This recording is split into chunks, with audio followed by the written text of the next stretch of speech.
I have that like MJ problem, I think sometimes. Yeah, No, I would have this is compared why you to I MJ wanna too. beat you with Oh. a comically large mallet. Me? Yeah.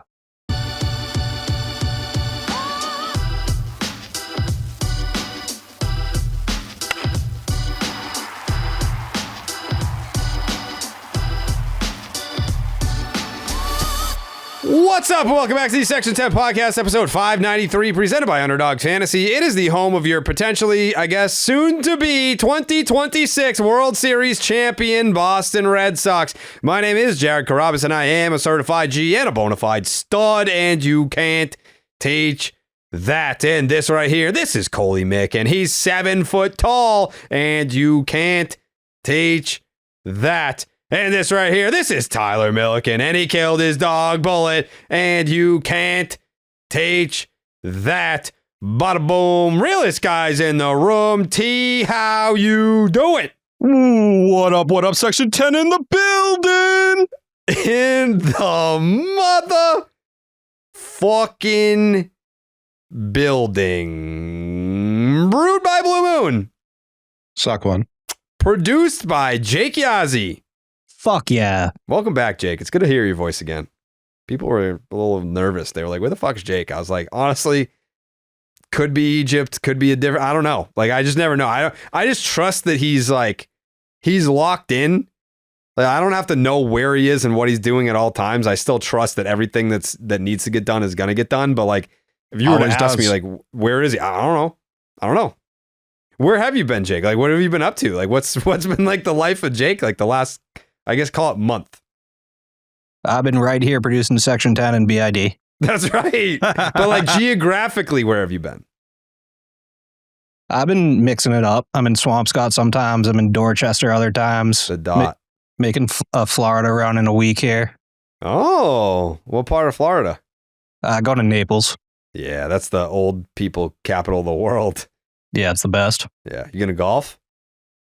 Yeah, I might hit the links for a day or two. Yeah, I feel like people love golfing in Naples. Naples, Florida.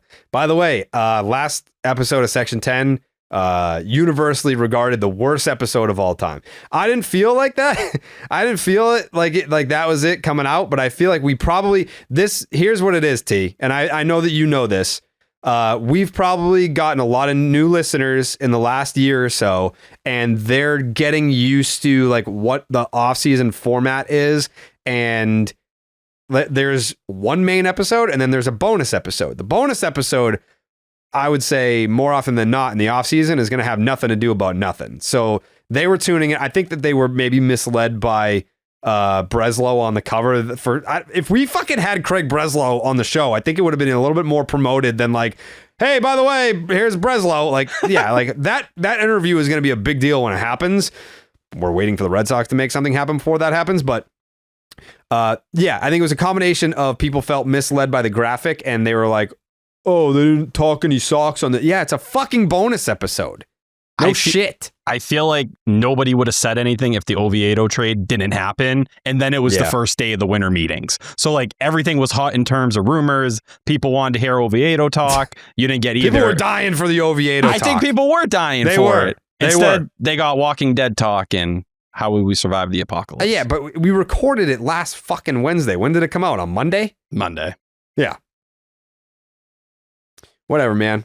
You know, people are gonna be people are gonna be mad about everything. You know, I feel like people were mad at me today. People were mad at me today after we'll get to Pete Alonso because that's a whole thing. People were mad at me today because I was tweeting about Ketel Marte and like those rumors. And I was like, this might be something to pay attention to. And then Pete Alonso signed with the Orioles and Red Sox fans were like, you fucking fraud, you and your fake sources getting our hopes up again. And I'm like, these two things are not related at all. Like I would have loved if they got Pete Alonso and Ketel Marte at the winter meetings, but I don't know how me getting excited about what T. I don't know if you would have loved want that. good players. Would you then be upset if team? Alex Bregman wasn't going to be on the Red Sox? You know that I want Alex Bregman back on the Red Sox. I think that's, we'll get into it, but feels like today was definitely the angriest day on Red Sox Twitter since the trade deadline, maybe even the Rafael Devers trade. They bullied Will Fleming off the damn app. That was tough. He'll be back. I understand it. We haven't done a podcast since I got bullied last weekend. What did you do? Nothing. I fucking applied for a press pass at the winter meetings. Oh, like you got bullied. I don't know. bullied. I felt like the internet supported you. Fucking hold on, T. You didn't get bullied. I got bullied because of you. They're blaming me. They were attributing your words to me. You wish. Huh? You wish. No, that's what happened. These people pretending like I said anything out of line. Ask Trevor Story if I've said any mean things about the Red Sox. So these fucking pussies. You don't have Cam Schlitter. You can't do anything. Shut the fuck up. For anyone that doesn't know what happened. If anyone on the Yankees is okay ever. I hope that's super clear to everyone. I don't care I don't want them to do well in this world. Why is that that's crazy? Is that the world we live in right now? I know Jared wants Aaron Judge to win 9 World Series in a row. I didn't say that's not how I operate. I'm not gonna let people put words in my mouth another fucking time. I'm done with it. Here's what happened. Me and I Dallas got you banned from the MLB. It happens. Me and Dallas and Mikey Eamon applied for press passes at the winter meetings, and we were denied. And I posted about it on Threads because that's like my spam account. Like, you know how like people have like spam. They'll have like their thing that they do on TikTok, and then they'll have like a spam account where like they like talk and whatever. Like Threads is like I'm just bullshitting over here. Your Finsta. Yeah, it really is. And I just like put it out there knowing like this is going to get like 26 likes and 1 comment, And was it you, fucking T? Did you screenshot? Who screenshot it? Someone screenshot. I did one a couple days ago, but the initial one was not me. Yeah. So someone screenshot it, put it on Twitter, and it started making the rounds. And then Awful Announcing did an article about it, and then it got fucking 2 million views, 1,000 replies, people just cooking me. And then from there, it went from, wow, MLB did a good thing. This piece of shit, get him out of the MLB winter meetings. And then like some shithead Yankee fan was like, yeah, it's because he said Cam Schlitter should get hit in the face with a line drive. I was like, whoa, I didn't even say that. Like, I didn't say that. And then when I I replied to him, I was like, can you show me where I said that? And then he sent me a video of Coley saying it. And I was like, so you have no idea what I look like then? It sounds like, and then he's like, well, we're just one being, all of us. Is it, well, you're there, so you condone it. I was like, if you look at the video, I'm looking at my laptop, not, and they're like, he said it on your podcast. Like, first of all, it was a live stream, a fucking 6-7 hour live stream where you think I'm going to pay attention to everything that everyone is saying in that fucking room for 6+ hours? No, I'm looking at my laptop, probably looking at boobs.com, and I'm getting Coley's words attributed to me to fit their narrative that I'm a bad guy. I'm not a bad guy. I'm not a bad guy. I'm a good guy. No. I didn't say I didn't say that about Cam Schlitter. I said his parents still like the Red Sox, and he fucking lied about his parents being Yankee fans now. That's all I said about Cam Schlitter. T? You even said in the last week you want Aaron Judge to win a World Series. Yep. No, that's not what I said. That's what you said, yes. I didn't say Cherry that. pinstripes. Didn't say that. Yeah, and then it just got out of control to the point where like people were saying that that's why we got banned from the winter meetings. And I was like, we got banned from the winter, not banned. We got denied credentials at the winter meetings because I'm pretty sure it's just because Underdog is not like a league sponsor. And you have the other competing sports books that they are in bed with the league and they get the access, and we don't. It had nothing to do with anything that, yeah. So I got fucking dragged for a good 5 days. People telling me to kill myself. People telling me to get cancer, like all these like horrible things. And like, this is kind of like, I don't want to say it's Train's first round of like me getting dragged on the internet and on a large scale, but it even like crossed her radar. And I was like, she's like, what is all this about? And I was like, I wish I could. I think Coley said something. They fucking got mad at me for it. Yeah. Yeah.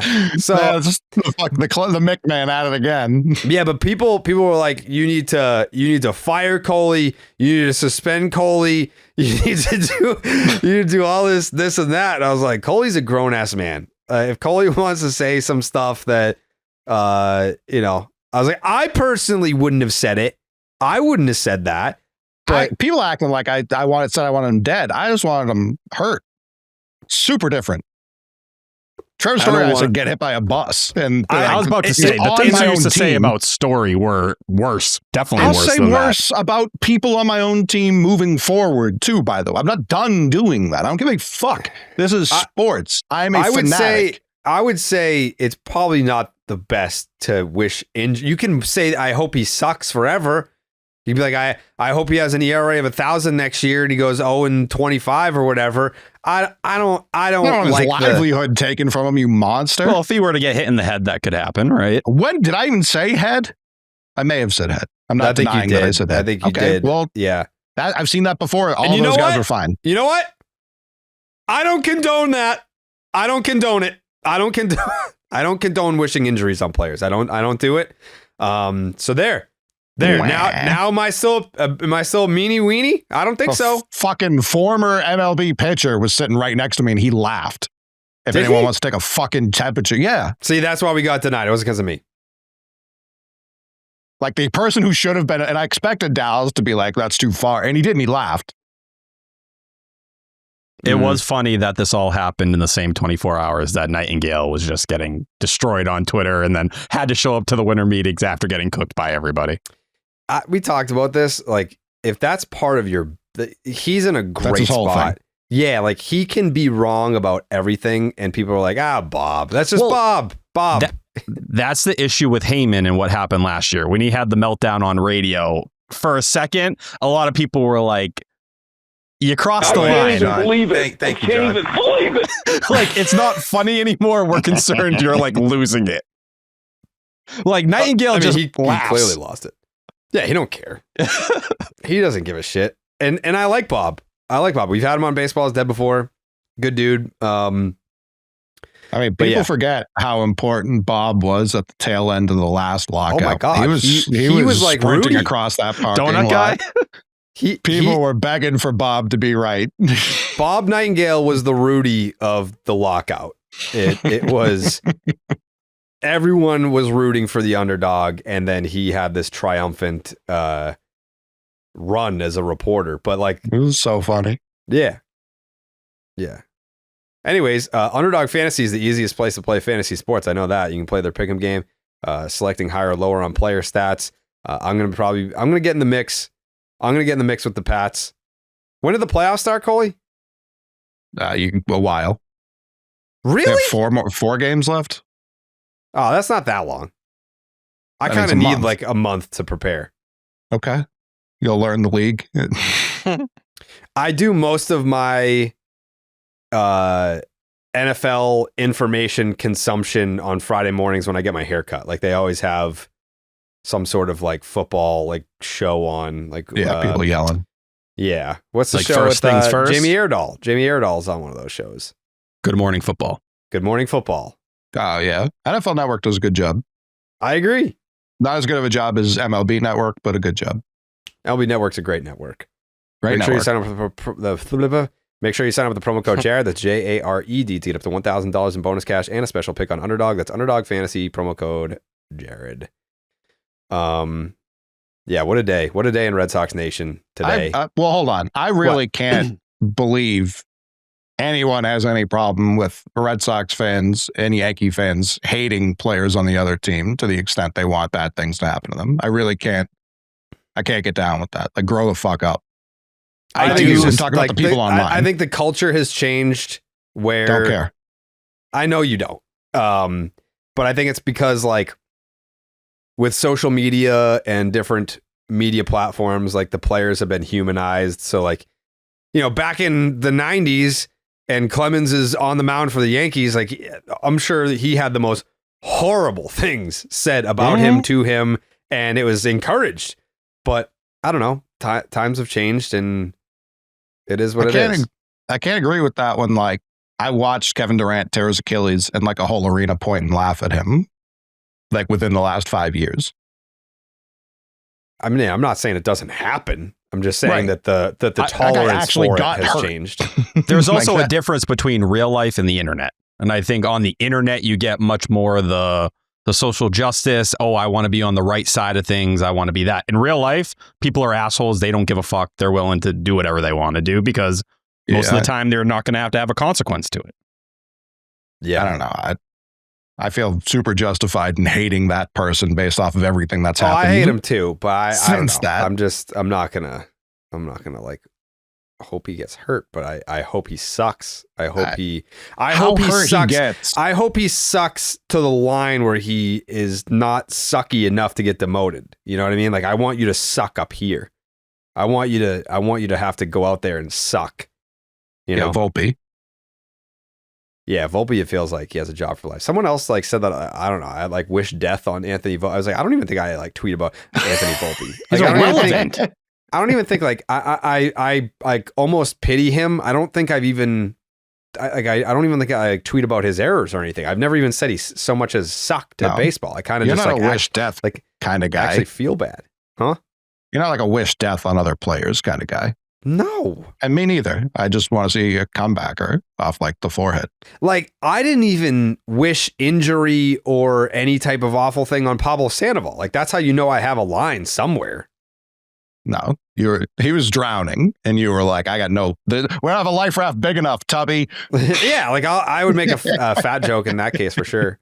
Yeah, anyways, Pete Alonso signed with the Baltimore Orioles today.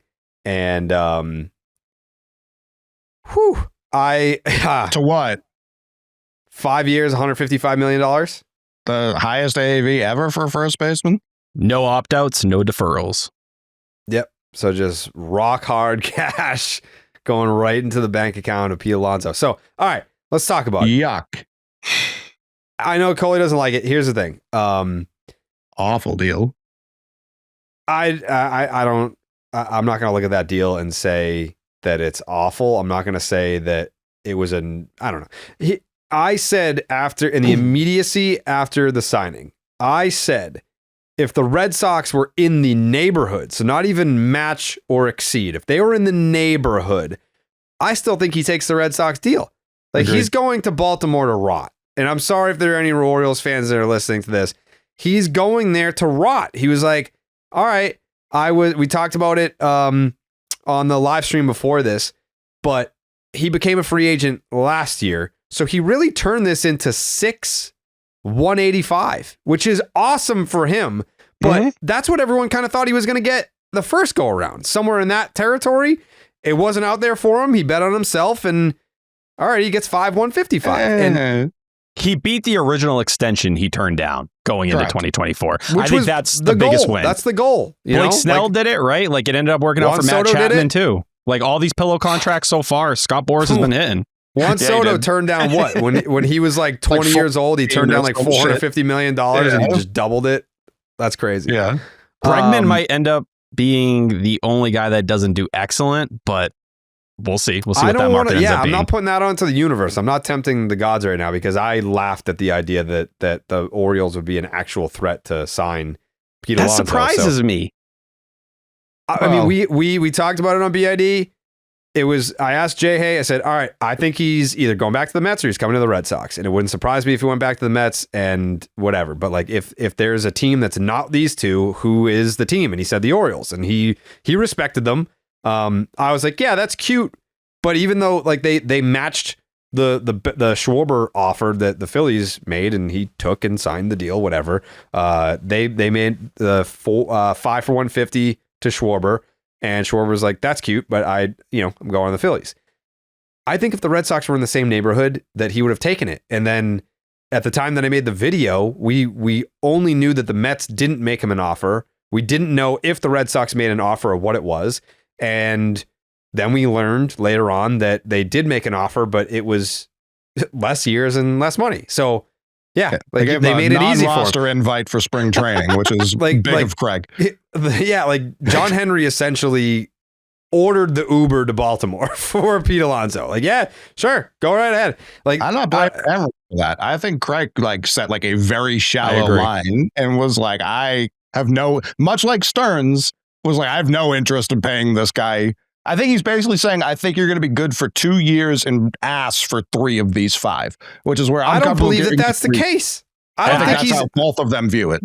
Okay, that's fine. But like, if he's going to end up being a $30 million DH, it's like, okay, but like 4 or 5 years from now, that's going to be the norm. Like there are going to be several 25, $30 million DHs. That brings you back to the Rafael Devers thing though. During spring training, we're talking about a guy who's 3 years younger, whose AAV was 28 million, and they were already shopping him. Because we go back to what Craig Breslow originally said, right? I don't like a guy that clogs up that DH spot. We want to be able to move players around and do all that.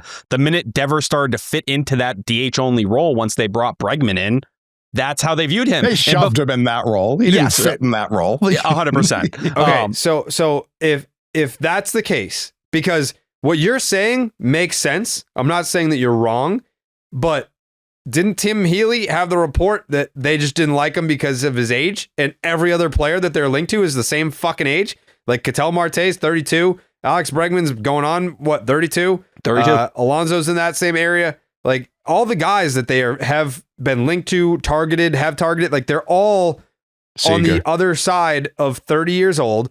So what's the plan? What is the fucking plan? I think in a lot of ways they would look at Marte, Seager. I think they'd put both of those players on a tier above Alonso. I know Alonso had the great 2025. I think they believe he's closer to what he was in 23 and 24. But why are we talking about Seager? That's already been like shot down. Sure. And not to mention, I was just mentioning other 32-year-olds. Yeah, they're all the same age. I do want to say on that point, like those guys bring defensive value. Alonso brings no defensive value. None. They're obviously much better. He's a horrendous defender. I don't care though, because no one truly values first base defense. David anyway. Stearns does. That's one of the main reasons they don't want him there. Yes, he can. So either way, okay. So we have the report that the reason why the Red Sox were like, couldn't really go 5 for 150-ish because of his age. So what does that tell you? Oh, like we want a player that's maybe younger. Let's go for someone that's younger that fits our needs, right? And then Julian McWilliams last night. Yeah, the Red Sox are fucking so out on Bo Bichette because they looked at that price tag and they're like, money? No. We're not going to give this guy money. Why would we do that? So they're out on Bo Bichette, but he fits. You right-handed bat. Not really. He can play multiple. He would have to agree to it. Obviously, he views himself as a shortstop. But you can pay him to play second base, or you can move him off, whatever.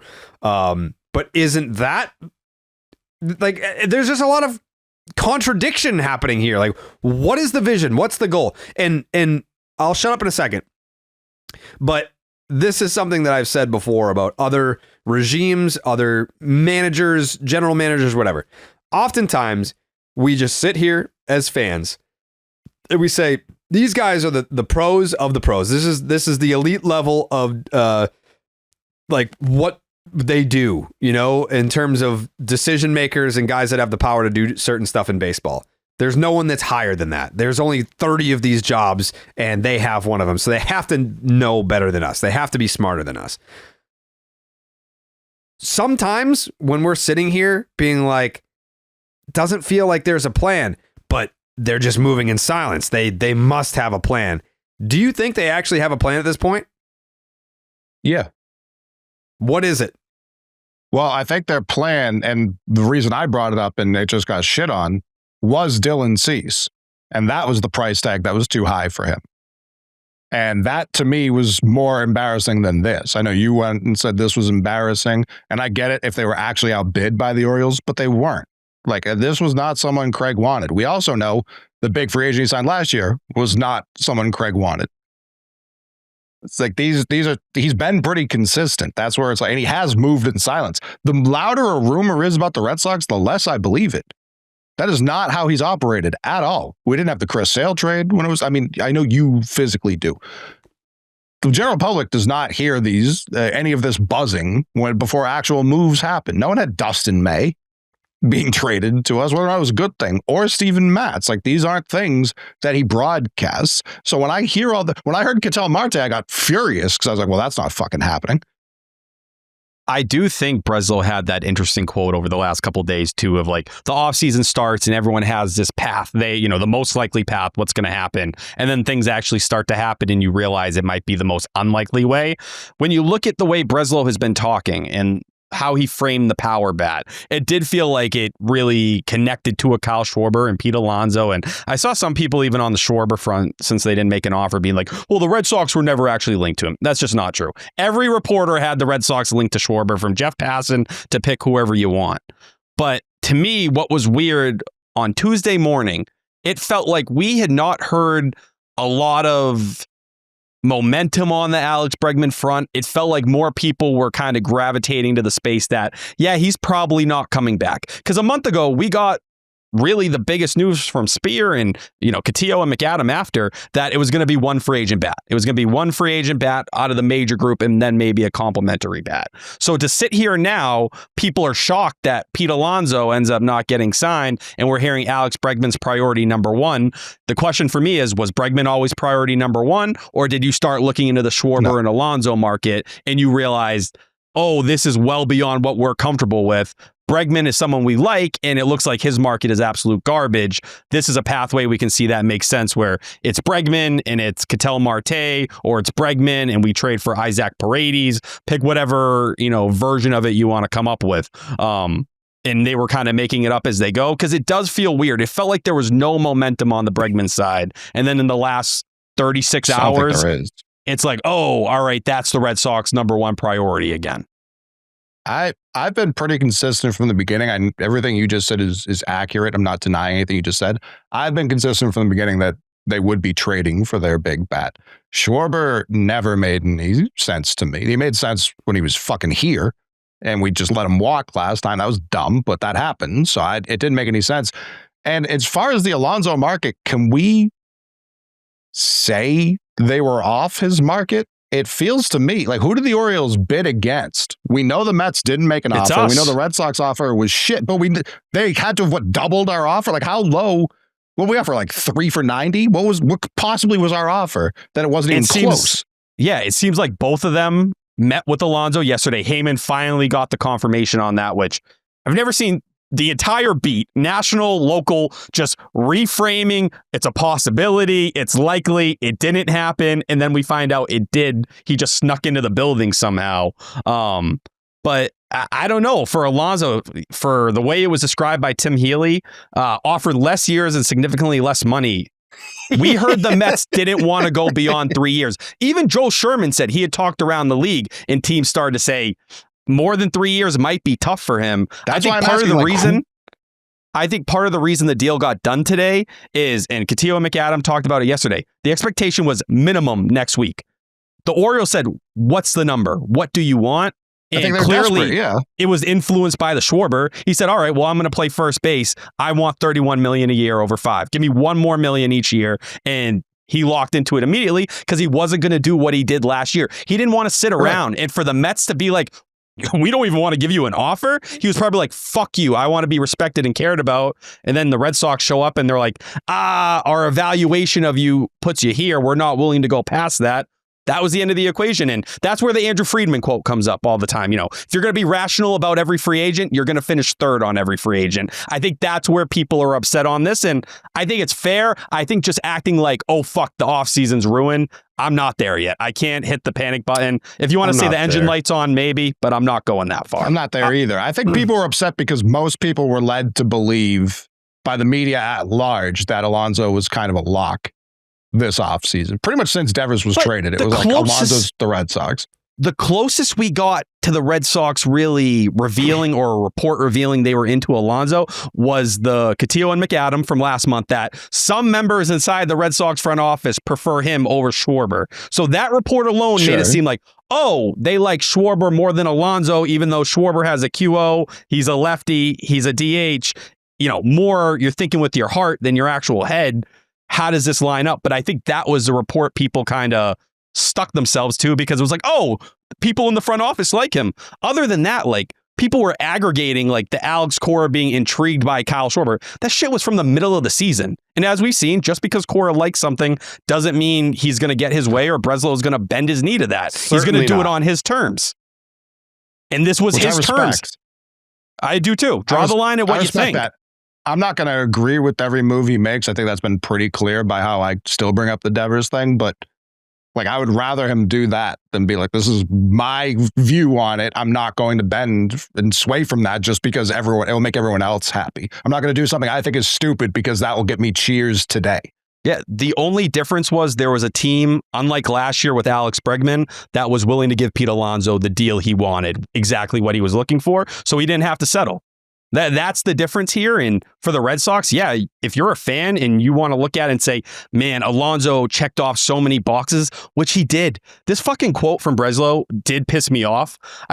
Talking about whether they need two bats. He goes, I think a lot of that will depend on who the players are or who the player is and what the offensive profile is. I think we could use somebody that hits in the middle of the lineup. We've also talked a ton about driving in runs with runners in scoring position and less than 2 outs and cutting down on whiff and getting back to the simple things that score runs. Whether that's 2 players, whether that's one who could do both, I think we'll have to see how that plays out.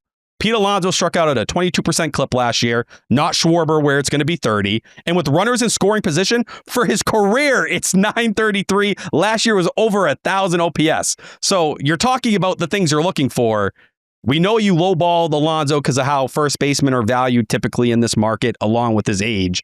But damn, he checks those boxes off. So to hear that you weren't even in the same realm and it went to a division rival who now we have to be scared of, that's a tough pill to swallow. No matter how you feel about the deal or the money itself. Let me see them get one major league pitcher before I'm scared of them. I like Kyle Bradish a lot. I think Ranger Suarez is a great fit there. But again, like that's not someone like, oh, fuck, they got Ranger Suarez. It's like, oh, right. I would commend them for it. I'd be like, that's a hell of a pickup. I love it. I love it. They're talking about Framber, though, too, right? Framber would make a lot of sense. Edward Cabrera. Yeah, I'll believe Edward Cabrera is traded when Marlins actually trade him. He's been traded for the last since years. Justin Turner was on the Red Sox. He's been getting traded. Taylor Ward and him, those are 2 real bats. I like those fits over in Baltimore. Their bats weren't their issue before. No, last year they failed their rotation, but adding that group in and then actually maybe investing in the rotation like it seems like they're gonna, and they're not injured like they were a year ago, that should make them a better team. Maybe. I mean, they traded Basayo in that lineup. Yeah, he's unbelievable for sure. Rushman was bad last year. Maybe he bounces back. Jackson Holiday year 3, all that. I understand. Their rotation's awful. Even if they add one of these guys, still bad. Do you don't like Trevor Rogers? I like Trevor Rogers a lot too. The year before, what did he do? No, but last year once he settled in, he was one of the best pitchers in baseball. Last year for half season he pitched, he was unbelievable. That's something to work with. You add one more arm to the top of that rotation, I think you're cooking. If Rogers was added to the Red Sox, I'd have to hear about how injury prone he is. True. Yeah, still finished top 10 in Cy Young voting last year. Insane fucking discussion I've ever seen surrounding Corey Seager the other day. The amount of people who were like, can't do it, I'm all set. Shut the fuck up, you idiots. You absolute rubes and morons. If you wouldn't take Corey Seager on this fucking team, you're an idiot. I would, obviously. I'd love if Corey Seager came here, but I just don't. A lot of people wouldn't, apparently. There's never been a more toxic time to be a Red Sox fan on Twitter.com. Like, it's like everyone is just raging constantly. That's why I can't give a fuck. I throw my takes out there like a grenade and I duck. I'm just like, here's my take. Chilling. Yeah, I don't give a fuck what is going on in terms of the response. But you probably think I'm full of shit for what I'm about to say. Not that I want to move on from like Pete Alonso and everything, but the Oviedo trade, this is where I get into trouble because I love the deal. I love the trade, and I feel like this is where people are like, you work for Nesson, John Henry's your boss. You have to say stuff like this or else you'll get your access taken away. By the way, biggest interview that we did in 2025 was with a player who came to my house. We don't need access. There's definitely workaround. But I am saying genuinely love the deal. The more that you dig into it, and I'm sure like Tyler, I'm sure Coley, whoever, I can provide some more context as to why it's at the very least intriguing to see like what's going to happen here. The dude, his fastball was ass cheeks, like complete ass cheeks. He ends up getting Tommy John surgery, coming back complete, like there was no ride on his fastball. It was just a fucking straight dick ball. And he ends up coming back, the pitch shape completely different, and now he's like blowing doors pretty much. I think like the walks is what he's going to have to worry about, but like the velocity's there, and his fastball is a motherfucker of a pitch. And I think at the very least, it's going to be interesting to see what he can bring to the table, because if the Sonny Gray trade didn't happen and this trade happens and we're being sold on Oviedo, the number 2, tough sell. But as a back end of the rotation guy with little to zero expectation, I'm very much intrigued to see what Andrew Bailey can do if he can get his hands on this and continue to be like, hey, like, love what you're doing with the fastball. Like, let's, tinker with this, tinker with that. But it really was just like a matter of like different pitch grip with the fastball, different like pressure points on like his fingertips.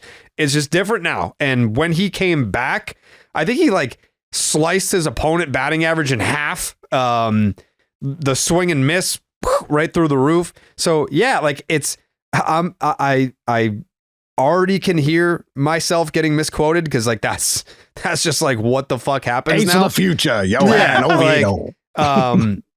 But am I excited about it? Yeah, kind of. Yeah, I want to see what that looks like, especially now that he's healthy. Like, what does that look like over the course of a full season when he has this newly developed pitch that in the sample that we did get to see it was carving dudes up?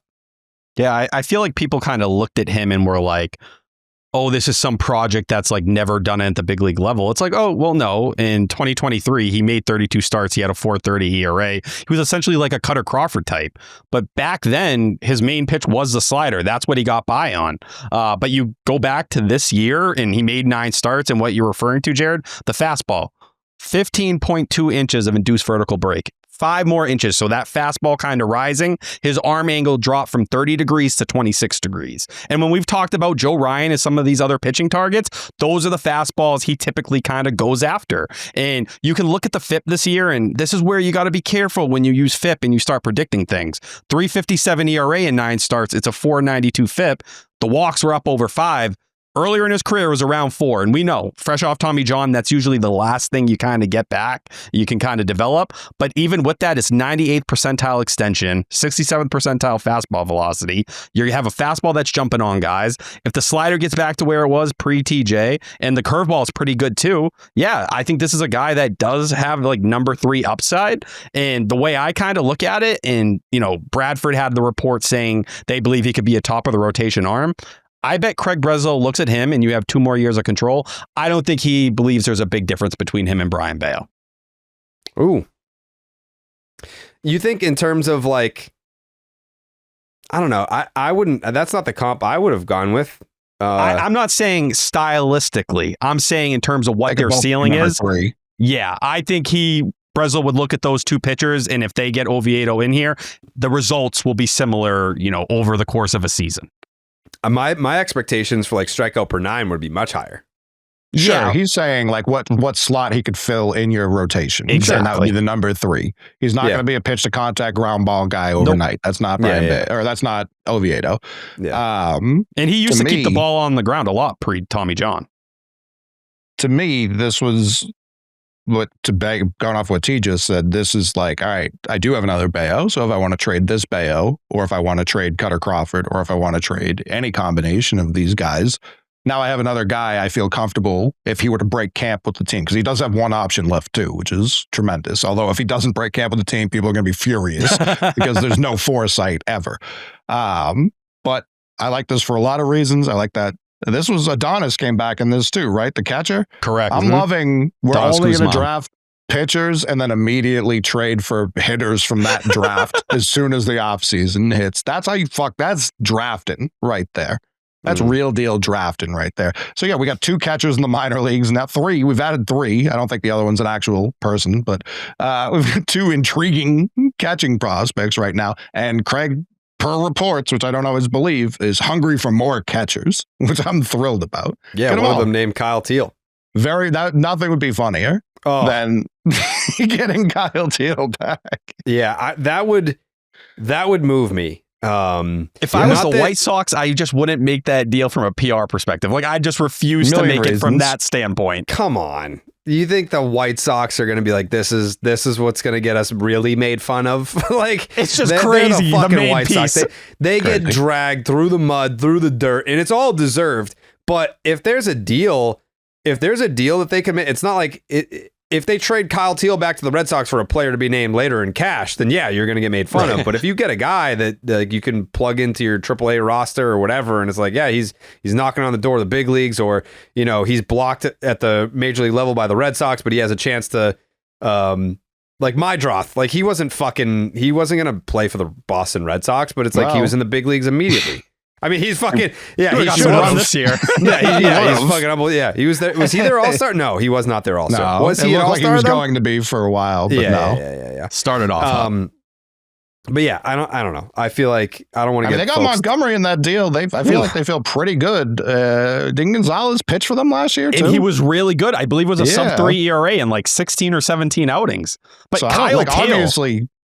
Yeah, I mean, the first Jovi ever, like, important person history to baseball history. But I don't think they feel like they did poorly. Obviously, Crochet was a monster last year and will continue to be. But for a team that had no talent and is projected to have the first pick in the worst draft I've ever seen in terms of names ever. Yeah, I did see a tweet about that, and I expected to be like, Cole, you're way off on this. No, that was correct. Awful. I know names, Jerry. You know that about me. Trust me. You like. Wait, who do we trade Blaze Jordan for? What do you mean? Or was he? Did he get Rule 5'd? No, Steven Matz. Oh, that was the Matz deal. Yeah. Man, and they didn't protect him. In an alternate universe, Blaze Jordan would have been what Roman Anthony is right now. Just, it's devastating to me. You fucking don't make that. I didn't say. High school Blaze Jordan was every bit the prospect high school Roman Anthony was. I think Blaze Jordan has a lot of similarities to Big Justice. Definitely. Stop it. Yes. It was like the same exact build. An international sensation?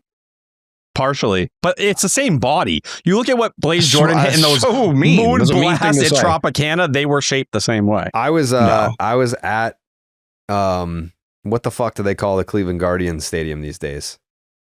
Isn't it insurance company? I was about to say, isn't it Progressive? Yeah. I don't know if they changed from that. The Doesn't Jake? matter. The Jake, yeah.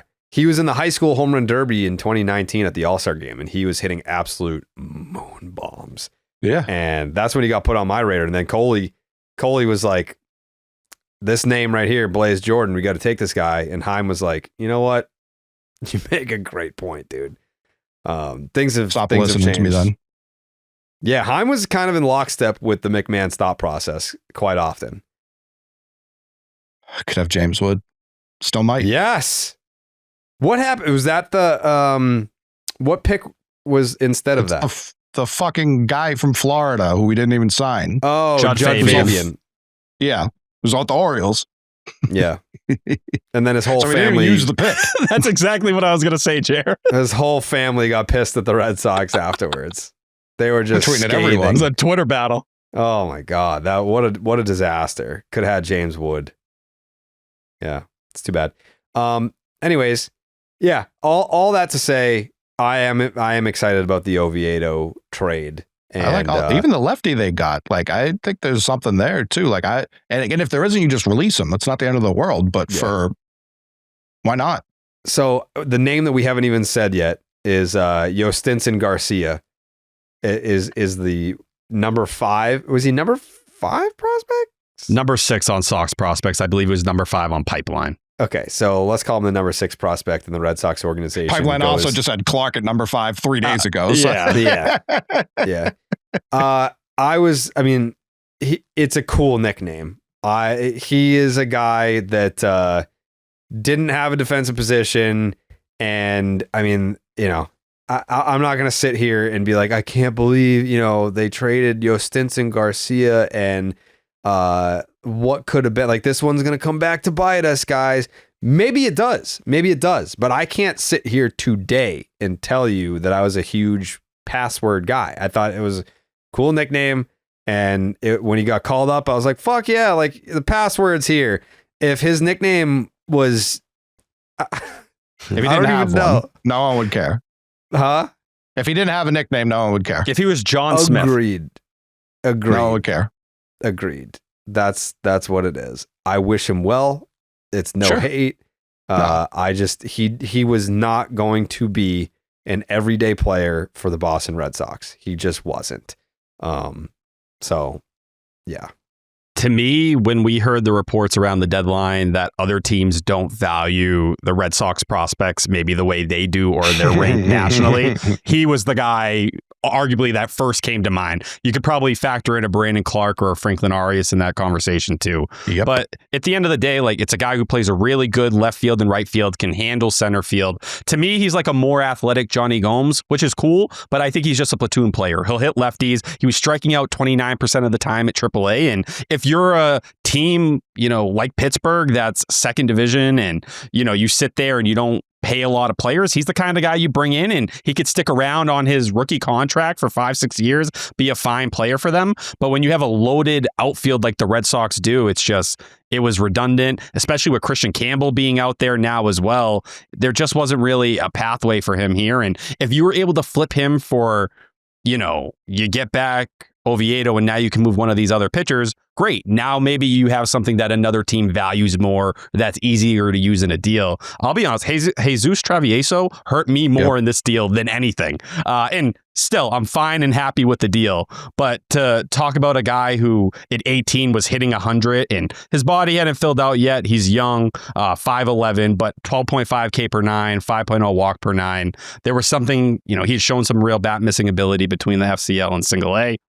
Okay, interesting stuff.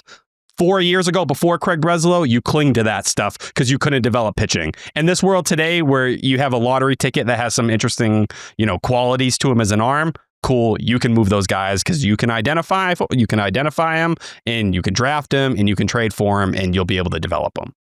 Yeah, I could see Travieso being really good, but I'm all set with the risk in that. Password, I think he's going to look really cool in a Pirates uniform. Very cool. He's very piratey. Very swashbuckling as a young man. But I think T was hitting the nail on the head that I really haven't seen anyone describe. This was as large of a vote of confidence that Kristian Campbell is an outfielder in the Boston Red Sox eyes, which fucking makes things so much more difficult. It's true. I tweeted this yesterday, because I know T heard it. Brian Abraham was on Sox Prospect, and he was still talking up Campbell's infield defense from the minors from before he got called up. And as we're sitting here trying to be like, we need a second baseman and a third baseman, and we need to get rid of some of these outfielders, it's like, I love Kristian Campbell more than anyone. I love Kristian Campbell. It sucks that he's not a second baseman. It makes things way more difficult than it needs to be. Was that your tweet today? I'm still high on the player. I think I said it yesterday, but yeah, it sucks. It's just a lot of my problems just be so much solved. Easier. Yeah. It's so if Kristian Campbell could even play if he was like a -2 defensive run save, then it would be give him so as good. low as 5 even. We wouldn't love it, but I would live with it. If he was a -5 DRS, he would be the truth. And I don't know, man. Is there any amount of Caribbean Winter League that he can play that would get him to that point? He's I don't know. DHing, right? Isn't he, T? He's not even playing. He started off that way, yeah. He's supposed to, so I can't remember. I think it was Breslow who said it, or Cora. Later this week, he's supposed to start playing the outfield a little bit. Left field, specifically. Doesn't sound like right field or center field. It is left field. And so far down in Puerto Rico, the body looks legit. He looks like he did coming into spring training. He doesn't look, skinny. I posted that picture of him in like June. You could see he's put the weight back on, at least to where he was. He's not walking around friggin' looking like this absolute like Justin Gonzalez type figure or something like that. I mean, who is, right? You got to be an alien. He doesn't look like Howard Judge. But when you put them side by side, you do see the difference, and they've changed the stance. The hands now, they're a little higher, more inside. We'll see what comes out of it. Who? It came to me immediately. I think I know who you're going to say. I saw a couple people say this. Well, JD? guess no. Oh, I saw a couple people saying a lot of JD free Martinez. Agent that was just on the Red Sox. He looks exactly like Bregman. Interesting. Yeah, that's not bad. And so far, I need to look at the box score for today. He was 3 for 10 going into today. 2 walks, 2 Ks. One thing I will say, we have not seen him pull a baseball yet. I'm still waiting on that. That's just going to be a thing. That's going to be like the thing that follows him for his whole career now. It's like, can he pull a baseball? It's like, JD didn't pull any. That's what I'm saying. Like, it doesn't really, I mean, obviously, you want to be able to hit to all fields and all that, or at least, at the very least, if you're a right-handed hitter, you want to be able to hit to left field, especially if you're going to be playing half your games at Fenway Park. But JD Martinez made over $100 million not being able to do that, or not wanting to do that. Correction. No interest. None. I have a video of me being like, dude, why? Like, just fucking hit it that way. And he's like, nah. Like, he just outright didn't want to do it. Question for you guys. It is opening day in Cincinnati. Alex Cora is lining up his rotation. Let's say the offseason goes the way that it like, this is it. Like, the additions are the additions, at least from a starting pitching standpoint. Okay. How are you lining it up? Obviously, Crochet's opening day, Sonny Gray's game 2. Then what?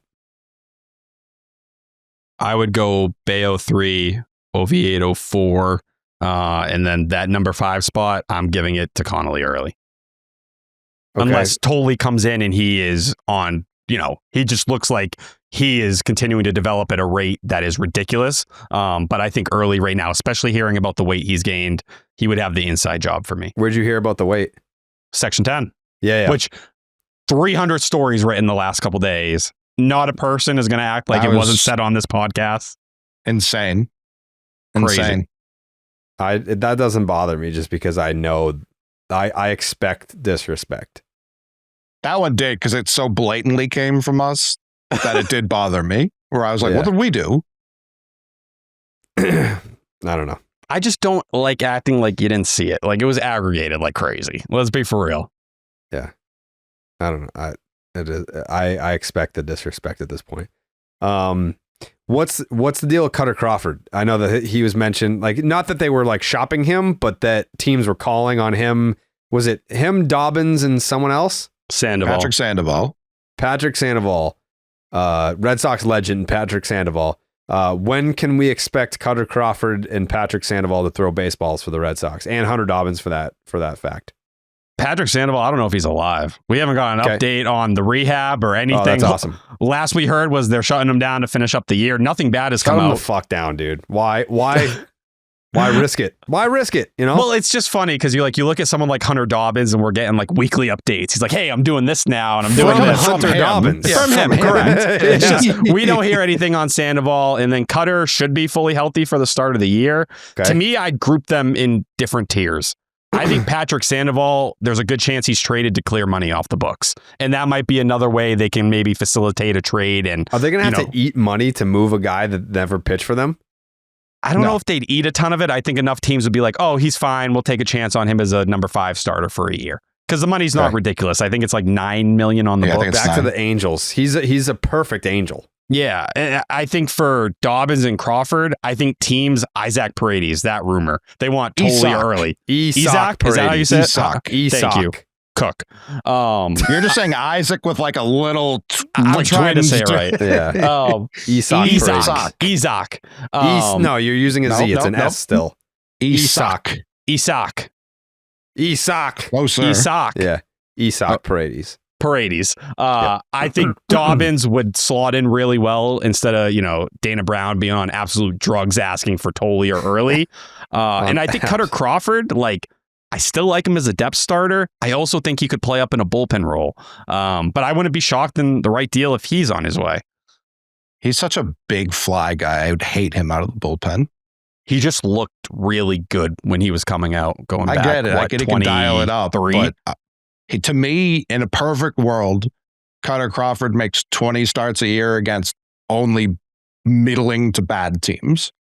Those first 15 starts I had posted a couple weeks ago was a mid-3 ERA, and the FIP was with it. But was always a guy people thought would wear down because of his body. And his delivery. I would have early in that 4 hole. And the OVA, like I would start Tole in AAA.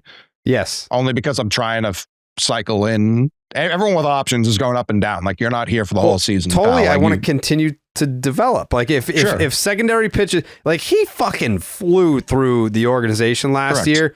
Like, I don't want the idea of him starting the year in Worcester to be some sort of demotion because he got his big league call-up last year. It's just, I want him to reach his full potential, and I don't want him to be tinkering and experimenting against big league hitters. I don't give a fuck what his numbers are in AAA. I know what the talent is. I know what his ability is, but I want him to not perfect. Like, I don't expect perfection, but I want him to ramp up his consistency, master his secondary pitches, and then come back up here. That's what I want. So no, I don't expect him to be on the big league roster on opening day. But yeah, like Cutter Crawford, to me, like, if you're him, wouldn't you expect your rotation spot back? Like, what did I do to lose it besides get hurt? He's not the first person that's ever happened to. No, but like, I think he'd be on fair ground. If there's 2 spots for early, Cutter and Oviedo, like, what do you do there? I think they'd look at Oviedo. More people than that. Who else? I'm not even considering Patrick Sandoval. He's not a real person to me. Okay. Well, he's definitely one of the people, for sure. Not on opening day, though. He wouldn't be ready for opening day, would he? We have no idea, Jared. We have no fucking idea. We don't even mention Kyle Harrison. He's not even part of the conversation. Kyle Harrison, yeah.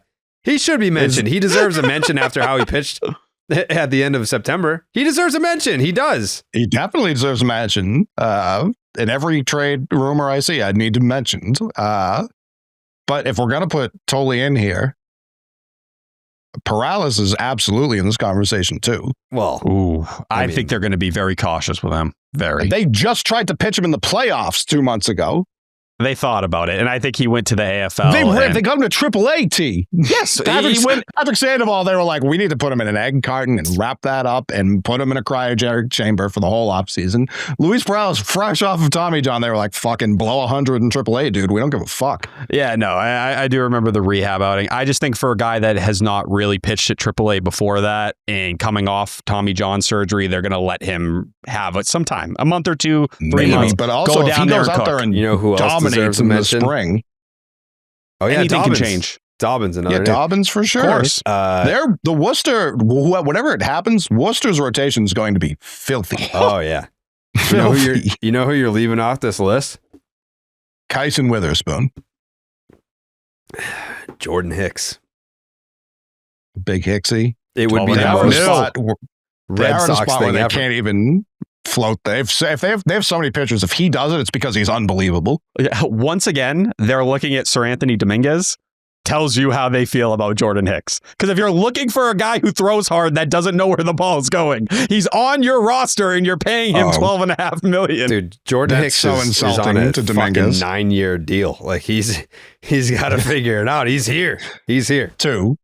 Two more. Yeah, like Jordan Hicks is coming for like all of Matt Barnes' records of like longest tenured reliever in Red Sox history.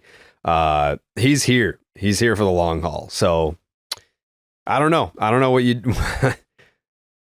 got to find something for Jordan Hicks to do. I think you could get rid of him.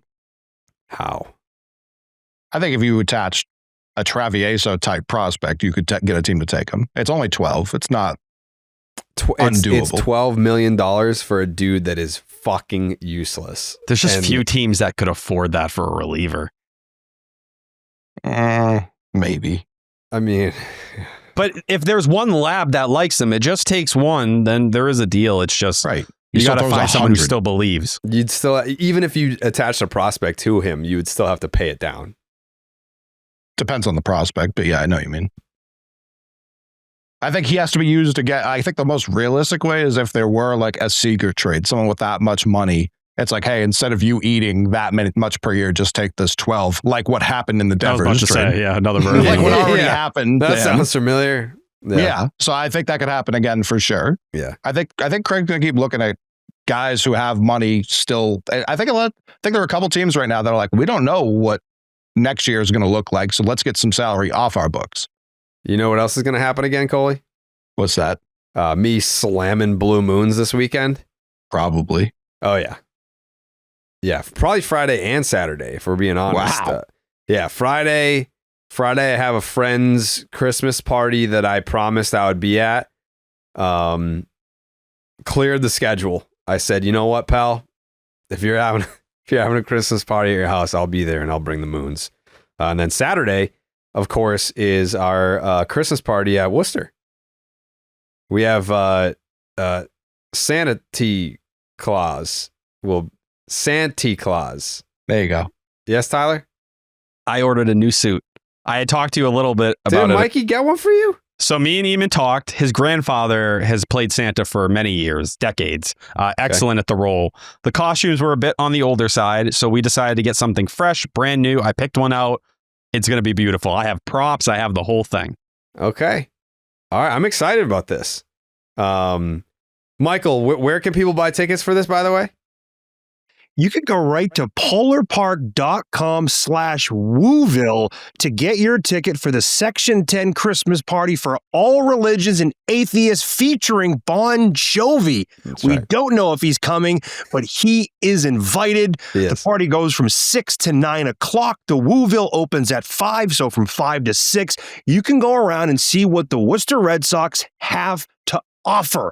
Lighting displays, an artisan vendor market, a charity tree village, photos with the real Santa, concessions for purchase, and a 30-foot holiday tree. And then go right over to the Section 10 party, where if you buy a ticket for $30, you're going to get an exclusive Section 10 and Worcester Red Sox t-shirt. Yeah. So I expect to see all of you beautiful people in Worcester, Massachusetts at Polar Park on Saturday. I mean, how do you not go grab a ticket right now after listening to Mikey just go off like that? Go Friars. Every time it's just like, God, man, wow. Friar. Grab a ticket. You get the t-shirt. T-shirt's awesome. Shout out to Corey. Designed it for us. A lot of people upset that it was an exclusive. Well, fucking get your ass to Worcester. It's the game. It's what it is. Talking about. But I just saw a lot of comments underneath like, anyway, can you send it? Can you do that? No, you have to be there for it. You have to be there. Have to be there to get the t-shirt. I'm sure there's going to be like that sketchy fucking decrepit looking crackhead motherfucker that's there that just like every event that we do that he'll fucking get like 20 of them and be like, hey, Can you sign this? Can you sign this? I'm like, do you know his name?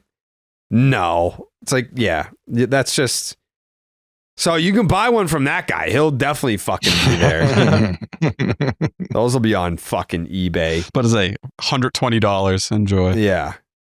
Yeah. Anyways, Blue Moon was born in a ballpark at the Sandlot Brewery in Denver, Colorado. So it's no wonder why you crave it. Blue Moon's bold flavor, bright explosion of color, and iconic orange slice ritual guarantees a one-of-a-kind beer drinking experience year-round. And for those occasions when you want a lighter option, reach for a Blue Moon Light at only 95 calories and 3.6 grams of carbs per 12-ounce serving.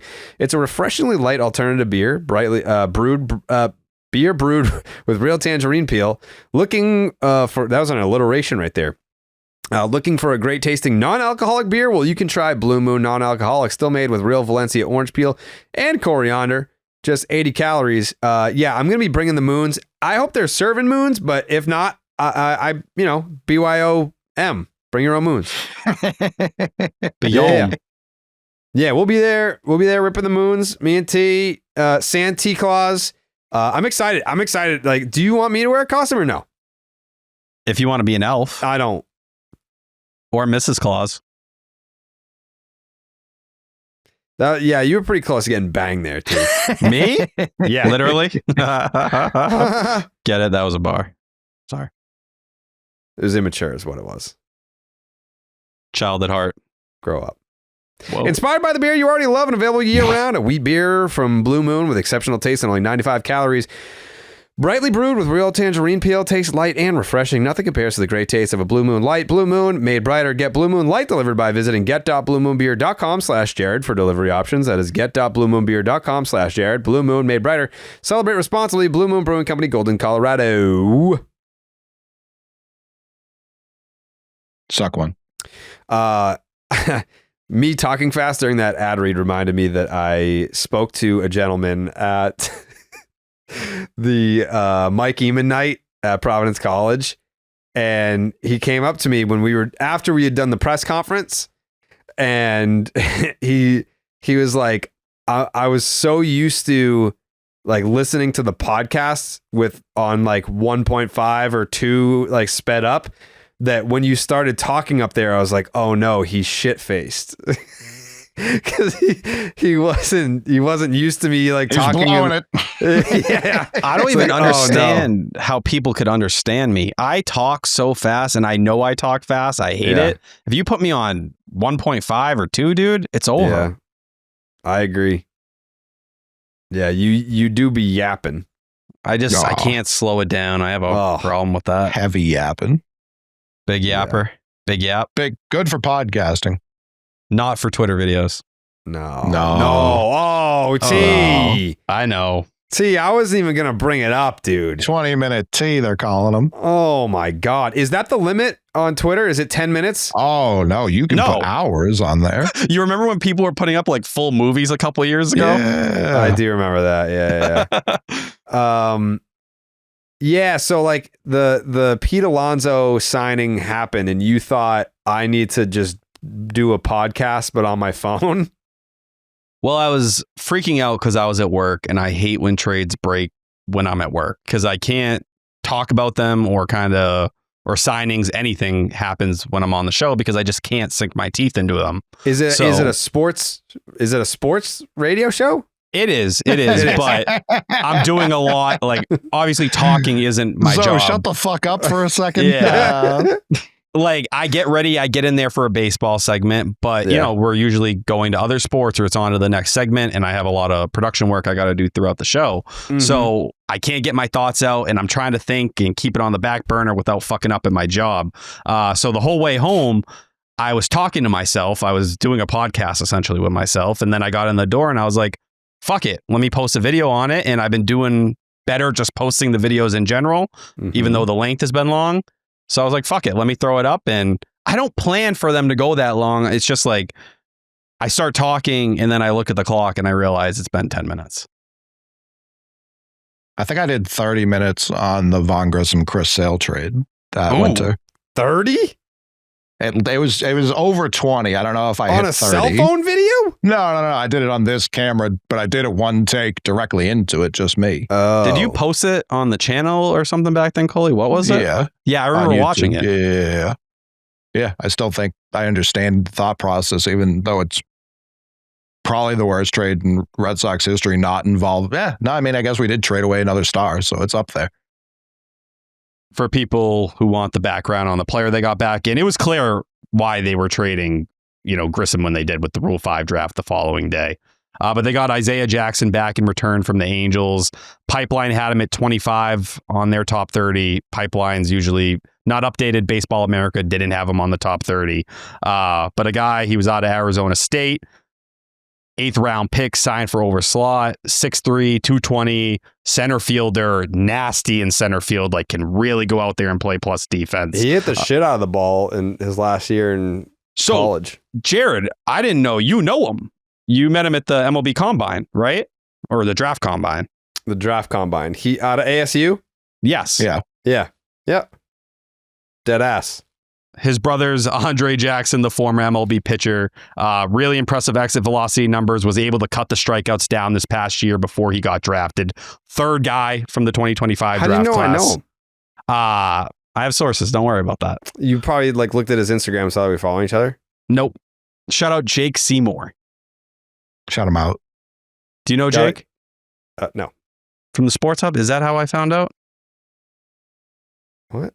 Someone, Anyways. I think it was, yeah. It was Jake Seymour, young dude at the Sports Hub who writes and produces. He went to Arizona State, had a relationship and was writing a story. Yes, I do know. I do know Jake. Dude. He's Great fucking kid. awesome. Yes.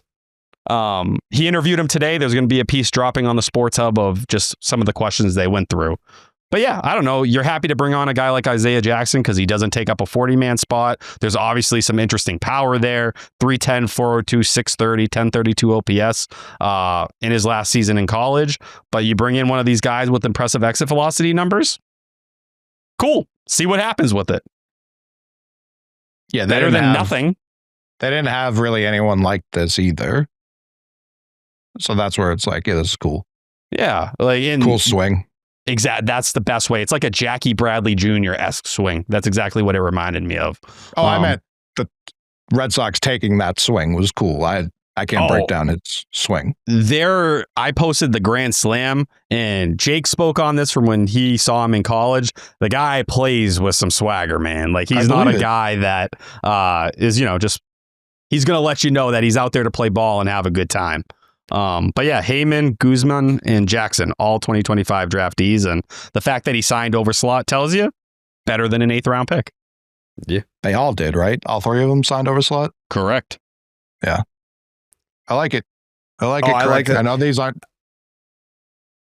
I was, I don't know what the adjective would be. I was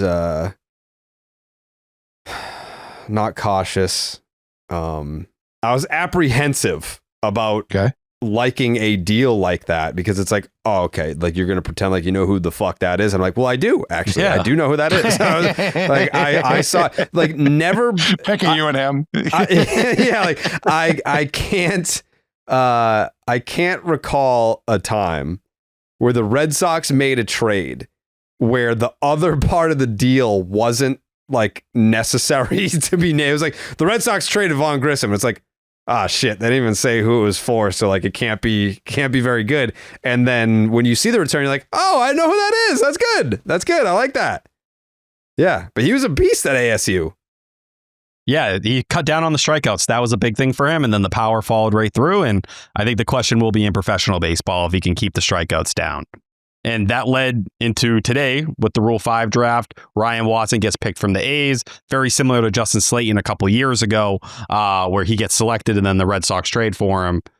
Watson, who was, I believe, in the Giants organization, gets picked by the A's. They end up jumping on him, and it's a guy who spent 46 games in AAA this past season, 11.3 K per 9, 2.8 walk per 9, 4.26 ERA, 3.73 FIP. He's going to be 28 in 2026, but another intriguing bullpen arm, and you can go back and look at whether it's Slayton or Whitlock. Sometimes these arms click and you get something really interesting. 79th percentile chase percentage in AAA this year as well. Cool, and a couple good breaking balls on top of it. We'll see if he makes it through camp.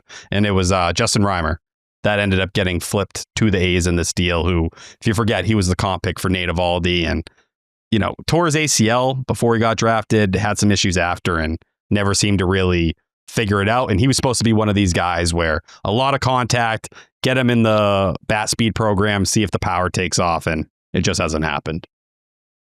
Felt bad for Watson. What? People were so angry just in general. And then the Red Sox, Bob tweets out like, Red Sox have made a deal. And everyone's like, what? And it's like for Ryan Watson. Everyone's like, if you don't go fuck yourself. And then the Red Sox tweeted out immediately. And that just got obliterated. It's like, this poor kid. He didn't do that. And if the order of operations, like, yeah, the deals are coming. I have no doubt in my mind the Red Sox aren't done. I agree. And so, like, this could have happened at any time, but the fact that it happened today, like a few hours after Alonso signs, and so many people had their whole hopes and dreams tied to that, like this poor kid. Yeah, I just sat there and because initially the Rule 5 draft ends and everyone's like, the Red Sox pass. It's like, there's no way they forced that Von Grissom trade to get done the day before to open up that spot. And Watson's a moose, 6'5", 255. Another moose. Yeah, not RJ Pettit, who ended up going first overall to the Rockies, and he's 6'8", 300 pounds. Would have been a fascinating arm to bring in here, but it's another version of it, essentially. Also, I don't know what was going on with that Jeremy Woo Yellen report. That was the weirdest report I've ever seen in my fucking life. A guy that the Red Sox never even considered protecting, it seemed. A guy who wasn't on the top 85 potential Rule 5 draftees. All of a sudden, we get a report saying he might go first overall. Didn't get selected. Who reported that? Shout out Catillo. Yeah. Shout out Catillo. I love Catillo. He does a great job. That was the most random thing in the entire world to me. He got fed some bad information for certain. That was weird. It's just like not even a name, like when you were going through guys, you know, Yordani Monegro, we talked about Hayden Mullins, right? Like these different names. Right. Jeremy Woo Yellen was not one of those Monegro names. get taken? No. Fuck yeah. Jedrickson Paez went second overall to the White Sox. Which I didn't even know he was Rule 5 eligible. That was wild to me. Yeah, barely pitched this year. Major command guy. Has put up good numbers in limited time. It's just stuff-wise, he doesn't really stick out, but really, really good pitchability. And I think it's Ian who's made the point a couple times. There's some models across the league. Absolutely love the guy. It's just the stuff isn't quite where, you know, his pitchability is right now. Right. Not the kind of guy you expect to survive on a big league roster either. Like, it's one thing if you're really good at dotting it, but the stuff isn't premium. Usually it's the guys with premium stuff that can go out there and fake it for a couple months and you're able to send back down. I didn't want to just blow past this, but none of us here are going to, you know, I don't think, is there a day coming where we're like, damn, wish we didn't give up on Von Grissom? I don't think that day is coming. Nope. Which sucks to say because, like, I like the player and I was pretty pumped, like not pumped. Like obviously I didn't want to get rid of Chris Sale. I was very sad about losing Chris Sale. But when you look at the return, you're like, oh, okay. Like pretty much getting like one of the top prospects from the Atlanta Braves. I guess at the time he wasn't their top prospect, but he was like a former top prospect of the Atlanta Braves. Yeah. There was an excitement level there and it never came to fruition. Never. Died immediately. They ate $17 million because they wanted him. Like, people kept saying, like, Chris Sale's salary dump. No, they wanted Von Grissom as the return. They were willing to eat a good portion of that contract. And yeah, he ended up getting sick. He lost all that weight, came back, wasn't strong, and heavy legs. Honestly, had a decent stretch at the end of 2024. I remember that Blue Jays game. He went 3 for 5 and it was like, oh, all right, there's some life there. The minute they decided Campbell was going to be the second baseman going into next year, it was over for him. And he just fell further and further down the depth chart because he was struggling against elite stuff and he doesn't play good defense. He got off to a hard start in AAA this year. He's tearing the cover off the ball the first couple of weeks. I just remember Ian dropping the 95 and up stats and it was like, oh no. Oh no. It was like, this is really bad. Hitting like negative 300. It was like, that's tough. I mean, Coley, you were a Vaughn guy. What was your reaction? Of course, we haven't had a second baseman since Machado killed Dustin Pedroia. Anyone who's shows anything, almost a decade ago, by the way. I know, and we still haven't fixed it. Like Grissom was supposed to be the fix, and him getting sick, it can't be over. Like, and it's more credit to Willier because he got sick kind of in the same fashion the next year and was fine, relatively. He was better.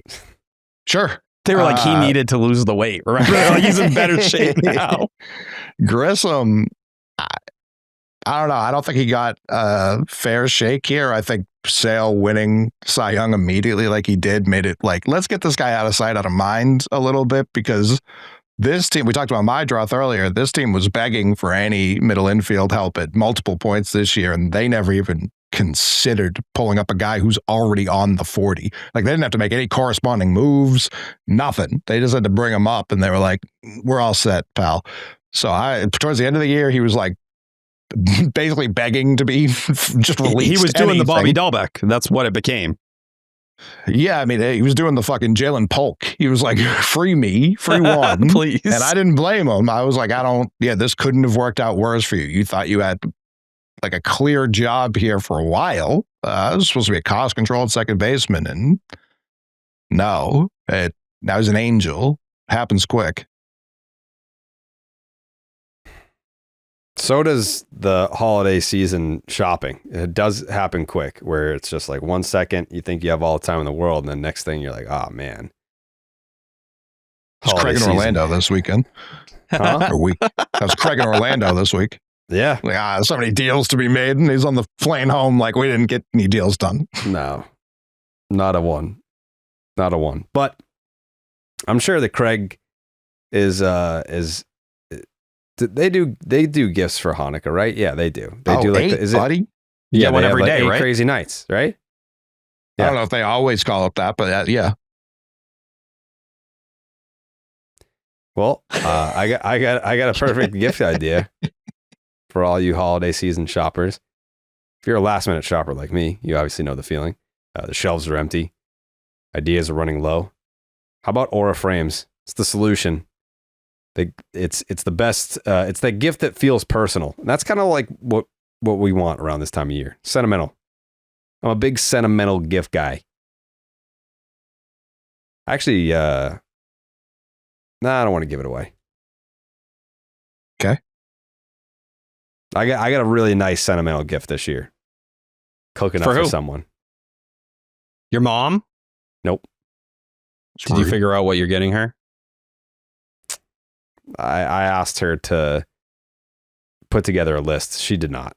So I've spent multiple times in my car the last couple days, the last week or so, trying to think of gifts for her. Well, I got an idea for my mom.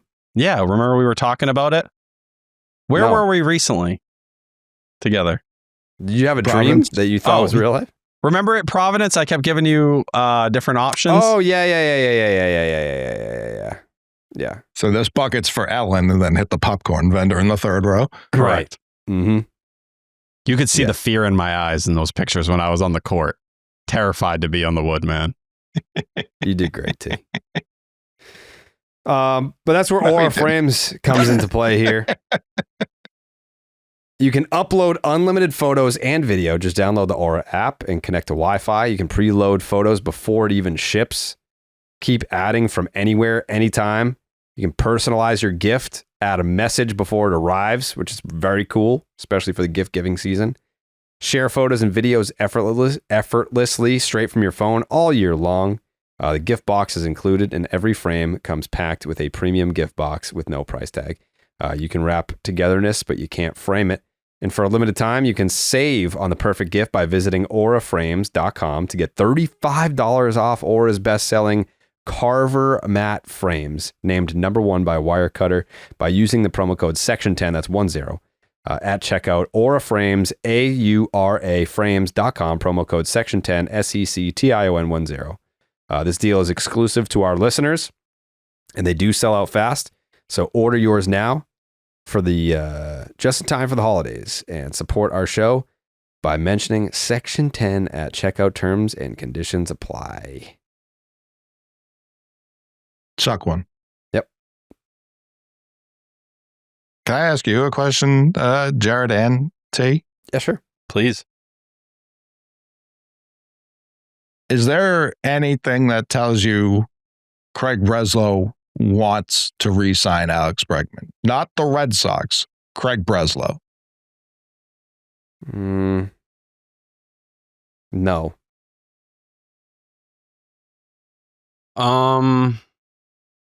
I think if anything about Bregman's game connects with Breslow, it would be more that he would help shore up the infield defense, which would help with run prevention. But do I think he immediately looks at Bregman as someone he would extend? No, I do think in this context, yes. I said in the scoop shop earlier today and reported on Twitter earlier this week that the Diamondbacks want Marcelo Meyer back for Ketel Marte. And Marcelo Meyer is still in the Red Sox because Craig Breslow doesn't want to trade Marcelo Meyer. And I'm usually like pick a side guy and have a hard take on that side. I very much see both sides of that. Like, I understand A, why the Diamondbacks want Meyer, B, why the Red Sox aren't really interested in trading Marcelo Meyer. I think part of the reason they don't want to trade Marcelo Meyer is they want to get Ketel Marte and just put Meyer right at third and be like, that's our infield. You want to talk about shoring up infield defense, T? How does that look? Yeah, I do think with Marte, there's a conversation about what that defense is going to look like because it started to take a step back this year where he went from well above average to above average. And, he's going to, let's see what it looks like as he goes out of his prime at this point in time. My question. Same about Bregman. No, it's more than fair. It's more than fair. I would say I think he will be able to hold down third base. It's a little bit easier than second base, in my opinion. But I do wonder in that scenario where Meyer would move to third, you still have Story at short and Marte at second. Do you think they go with just one bat? Or do you think they go and maybe trade for like a Wilson Contreras in that scenario too? Or Okamoto? Maybe they go deal or sign him, Yeah, I think the focus would shift to first. And that's like, here's our new right side of the infield. Here it is. It's Ketel Marte at second, and it's Okamoto. I saw stats, and Ian's been saying the A's since midseason. Tyler Soderstrom. I would Soderstrom be very into that. Very into that. Seems like a guy who would line up with Craig's type of thinking. No? Versatile. What's he, 26? Correct. Yeah, I don't want to be versatile here, but you're not wrong. If Casas comes back, turn the cover off the ball, we get another outfielder. Thank Christ. That, to me, would make a lot of sense. I still think Vinny P makes a lot of sense. I think Soderstrom makes a lot of sense. I've seen people floating Yandy again. I think he makes sense, but not for the prices. Tampa's talking. Theoretically, I think he makes sense, but I don't think they're like fucked at first. I don't like Okamoto makes a ton of sense. You don't? Third. No, I don't think they're fucked. No. You don't think Okamoto makes a ton of sense? I think he does make a ton of sense. Oh, I thought you said he didn't make a ton of sense. No. You were texting. Okay. I think it makes a ton of sense. I think they have a lot of options to go get a good first baseman, which makes me think I do believe that they're looking for second baseman over anything, like over Bregman, and they could just put Meyer at third. I think that's what they would like to do. Do you think if they were to get Seager, and I know obviously the Rangers reporting today was shutting a lot of that down, do you think they'd move Story immediately off a short, or do you think they'd try to move Seager to play second or third to protect his body? Because he is a great defensive shortstop. He is. And I didn't compare it to others, but I saw his arm strength was not ideal, which made me think like maybe not third, although I think he'd probably be fine. Yeah, I think his glove's better than Story's. Call it how it is. Like 100%. Story's his arm strength's nothing to write home about either. Dansby's so. someone who had horrendous arm strength his whole career, and it hasn't really mattered for his defensive metric. But at third, it would matter. Like you couldn't move Story to third. You know what I mean? You could move Story to second. You could definitely move Story to second. He's done it before for the Red Sox. It was great. Arguably the best second baseman in baseball defensively at that point. That's the worst part about the second base thing. We did figure it out. We did have a second baseman for a year. Yeah. The thing about the Marte and Okamoto thing, and it's an interesting combination. I don't think it's insane because say Okamoto gets 18, Ketel Marte, it's about 18 million AAV with his deal. You could throw 36 where you're at right now, and you're still right below that 264. You're right in that range. I just wonder from a clubhouse perspective, I do think that's something they're going to weigh in this entire conversation where, all right, Marte and the off the field stuff, I know for some people they don't care. I do care. It's part of it for me. What do you care about though? Like, I just want to know what was going on. I want to know why so quickly within a year they're excited to jump off of this contract. And I want to know why coaches and players were talking to the media complaining about him. Those are weird things. So like I know the story. I'm just familiar. saying for anyone that's listening, you're making it sound far more ominous than what it was. It's like some fan made a comment screaming about his mom, but his mom passed away. He got upset. He was crying on the field. Yep. Then within a few weeks, his house got robbed of $1 million worth of shit. And he was probably having an emotional downward spiral and then became distant. And combine that with the fact that the D-backs were couple years removed from a World Series, and there was all these expectations. They were spent losing a bunch of money. Mm-hmm. Yeah, he got was probably going through it because of his mom, and then got his house robbed, and was probably dealing with police and all this shit, and the losses of things. Maybe that they were also sentimental, and his team was losing, and then everyone's like, "This piece of shit. I don't get it. It's just weird for a guy who was seemingly very well liked as well for them to go. And apparently players felt like even beyond that, the amount of days he was asking off was hurting the team. They felt like he was really kind of taking it easy on himself. I'll also add, though, Geraldo Perdomo made a point to go in front of the media and stand up for him and be like, stop fucking talking about the guy. He's clearly got stuff going on. He's doing his best. Leave him alone. Torey Lovullo, great ties in this Red Sox organization. Mike Hazen as well. So there's people there, and he's very close with Torey Lovullo, so you can probably get an understanding there. And if the manager rides for him, okay, this is a guy who I don't think the average fan understands how good Ketel Marte is. The guy has the 5th highest OPS in the sport the last 2 years. Like, that's how good he is. And yeah, he has his own health concerns without a doubt, but they're not as dire as someone like Corey Seager either. I think Seagers are a little overblown too. Like, I understand he's missed games. He's played substantially more baseball over the last 4 years than our current shortstop. Like, I can't have that being the issue. Like, I think it's just, to me, is crazy. If you play one healthy season since 2021, what does it look like at 32, 33, 34? I think it's a fair question, but Seager's also, him and Marte over the last 2 years, the exact same OPS plus at 150. Yeah, I'd be thrilled with either. I think the 31.5 is what Seager's getting, right? I think that would be a lot, obviously. And 6 years, 189. I know why Texas would want to get off that, but if we're talking about if Bregman's asking for 6,180, yeah, give me Seager. Seager's better. I don't think he's yet. I think Bregman. No, he's not going to get that, but I'm just saying what he's been asking for since last offseason's around that. I'd be curious right now if Bregman can get 5 years. I'd be very curious. I think it's going to take a team like the Orioles, who did this with Alonso. Like, I still don't know who they were bidding. They seemed to bid against their own Schwarber bid. They were like, well, this didn't get it done here. Let's go 155. Like, that was, to me, the most desperate shit I've seen in a while. Like, I don't really know why they did it. They could have easily just played Basayo at first. Anyways, I'm not worried about Marte. Like, I don't know. Think of how Red Sox players anonymously would talk about Rafael Devers last year. Well, like, that's still a player I would trade for. That's where I sit there with the front office, and maybe this is me not being able to let go of the Rafael Devers trade, but to go and move this guy and force him out of the clubhouse because there was drama going on. You would upset him, and maybe there was a disconnect amongst certain players, even if it wasn't verbally out there, but there was an uncomfiness, heaviness on the clubhouse, however you want to describe it. And then you go and trade for a guy who has the same allegations and problems. It's just it's hypocritical in my eyes, but at the end of the day, it's about making the best baseball team possible. And if this is the path to it, okay. It's the same thing, though. It's a guy who his teammates were claiming he was not doing what was best for the team.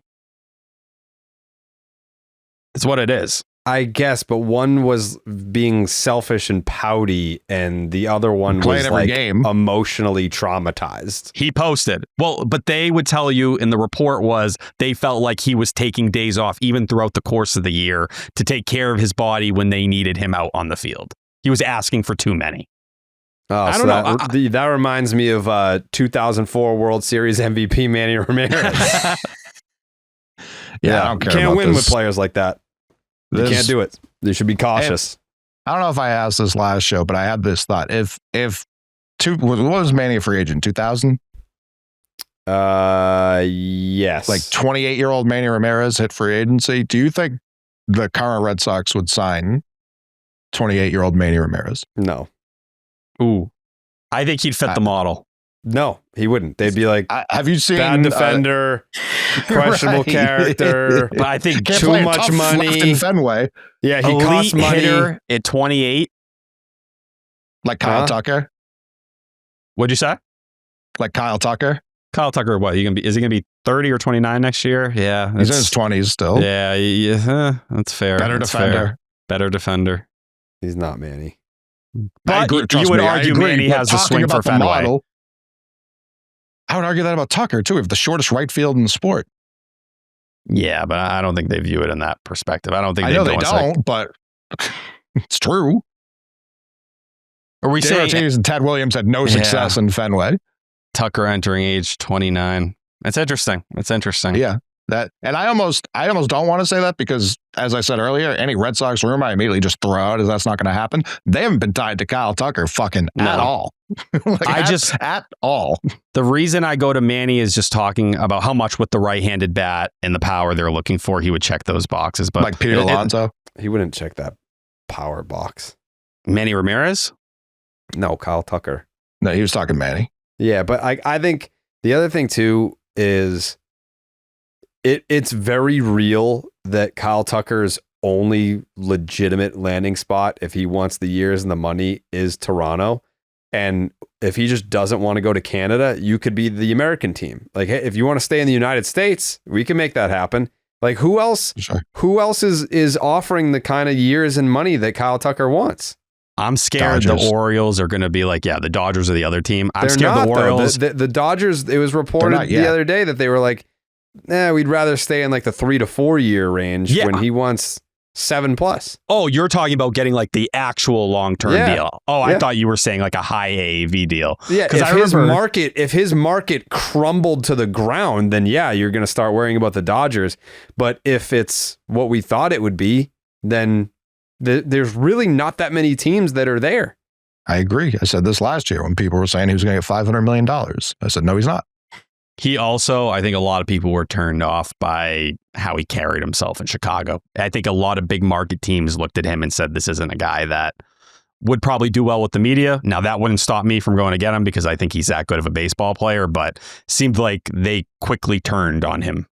He's only played in small market Houston and small market Chicago. How could he possibly handle a large market? Noted media darling, Manny Ramirez. Well, at least he was funny. They could talk about him. Schwarber. Tucker is, and I made this comp early in the offseason, it's much closer to JD Drew. Yeah.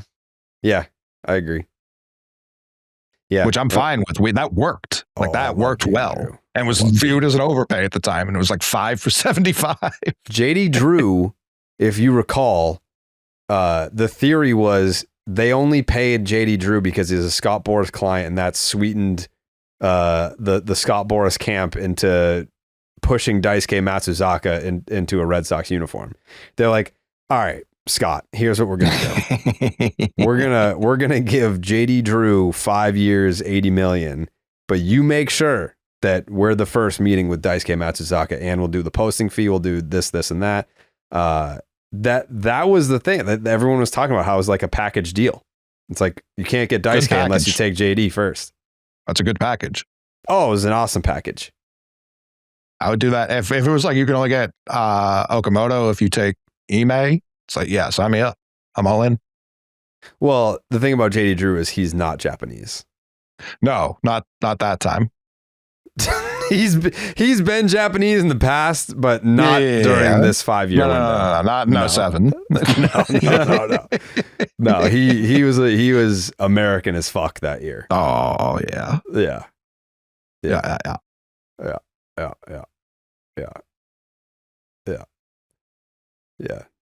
JD Drew, definitely a big time third term kind of guy. Oh God, 4th. Yeah, so let's shatter FDR's record. Yeah.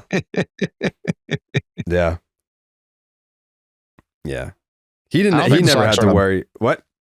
No, please. I was gonna say he never had to worry about hair loss. No, JD. Yeah, no. He had a good. He had like a military kind of cut. Yeah. His brother had good hair too. Who's his brother? Steven Drew. Oh yeah. Respect. Jesus. World Series champion shortstop for the Boston Red Sox, Steven Drew? Correct. Respect him. That's very funny. Dude, I also didn't want him to play. If we sent Mikey to Lansdowne Street to do a man on the street video in 2026 and be like, who was the shortstop for the Boston Red Sox in 2013? You know how many people would say Xander Bogaerts? It was just he was so bad in 2014. I feel like anything that happened in 2013, which was a good season for him, was just deleted. So forgettable. I was actively against the entire left side of that infield in 13 because both of them were in Xander's way. I was the biggest Will Middlebrooks fanboy in the entire world. I wasn't. He had me blocked. Really? Me too. Yeah, no, he'll patch it up with you for sure. But I was after the obstruction, forget it. It was over. Forget it. I had the 64 and what was it? 16 was the second number. 16, yeah. Yeah, dude, I had both. That 2012 season, I had a he got me 72 through it. bogey. The GOAT. I'm trying to think, like what was the last Red Sox jersey that I ever bought? Like when was I like, all right, I can't do this anymore? It's probably around then. Had to be. Could have been the Bogarts? 72. Like I got a Bogart Did you get 72. like a Gomes? Nope. So I had a been the same Bogart year. 72 would have been 13. Cespedes. I had a Cespedes A's. So that would have taken me to 2012, I want to say. Yeah, 72 was after that. 72 is after that. I didn't have a Mookie. No. I didn't have a Hanley. I clearly did not have a Pablo. Porcello? No. I think 72 bogey might have been it for me. It's a pretty good note to go out on. Dude, I had a great system going because a girl that I went to high school with worked at the team store. So whenever I wanted a Shirsey, like her house was like, it kind of had like a, it was weird. Like you could like the driveway was like a horseshoe that went around the house. Oh, okay. So I would be like, yo, I want that bogey 72. And she would be like, it's on the back porch. So she would buy the shirt at work and then she would leave it on the back porch. I would drive up her driveway, do a loop, park, get out, get the shirt, leave an envelope with cash, and then drive around the house and then be gone. Would never even see her. I would just put in the order for the Jersey. Drug deal. Friendliest drug deal in the world. Yeah. Yeah. But it was a Red Sox Jersey. We did that for like 20 different Jerseys. It was JBJ? No. Wow. Nope. I want it. Yeah. Nope. Yeah, bogey 72 might have been the swan song. Damn. Stop getting Jerseys in 13. I think David Price was my last one. So I have a David Price jersey, but that was a Christmas gift. Okay. Yeah. You got a Pedro jersey too as a Christmas gift, didn't you? That doesn't count. That doesn't count. That was such a funny picture. I have.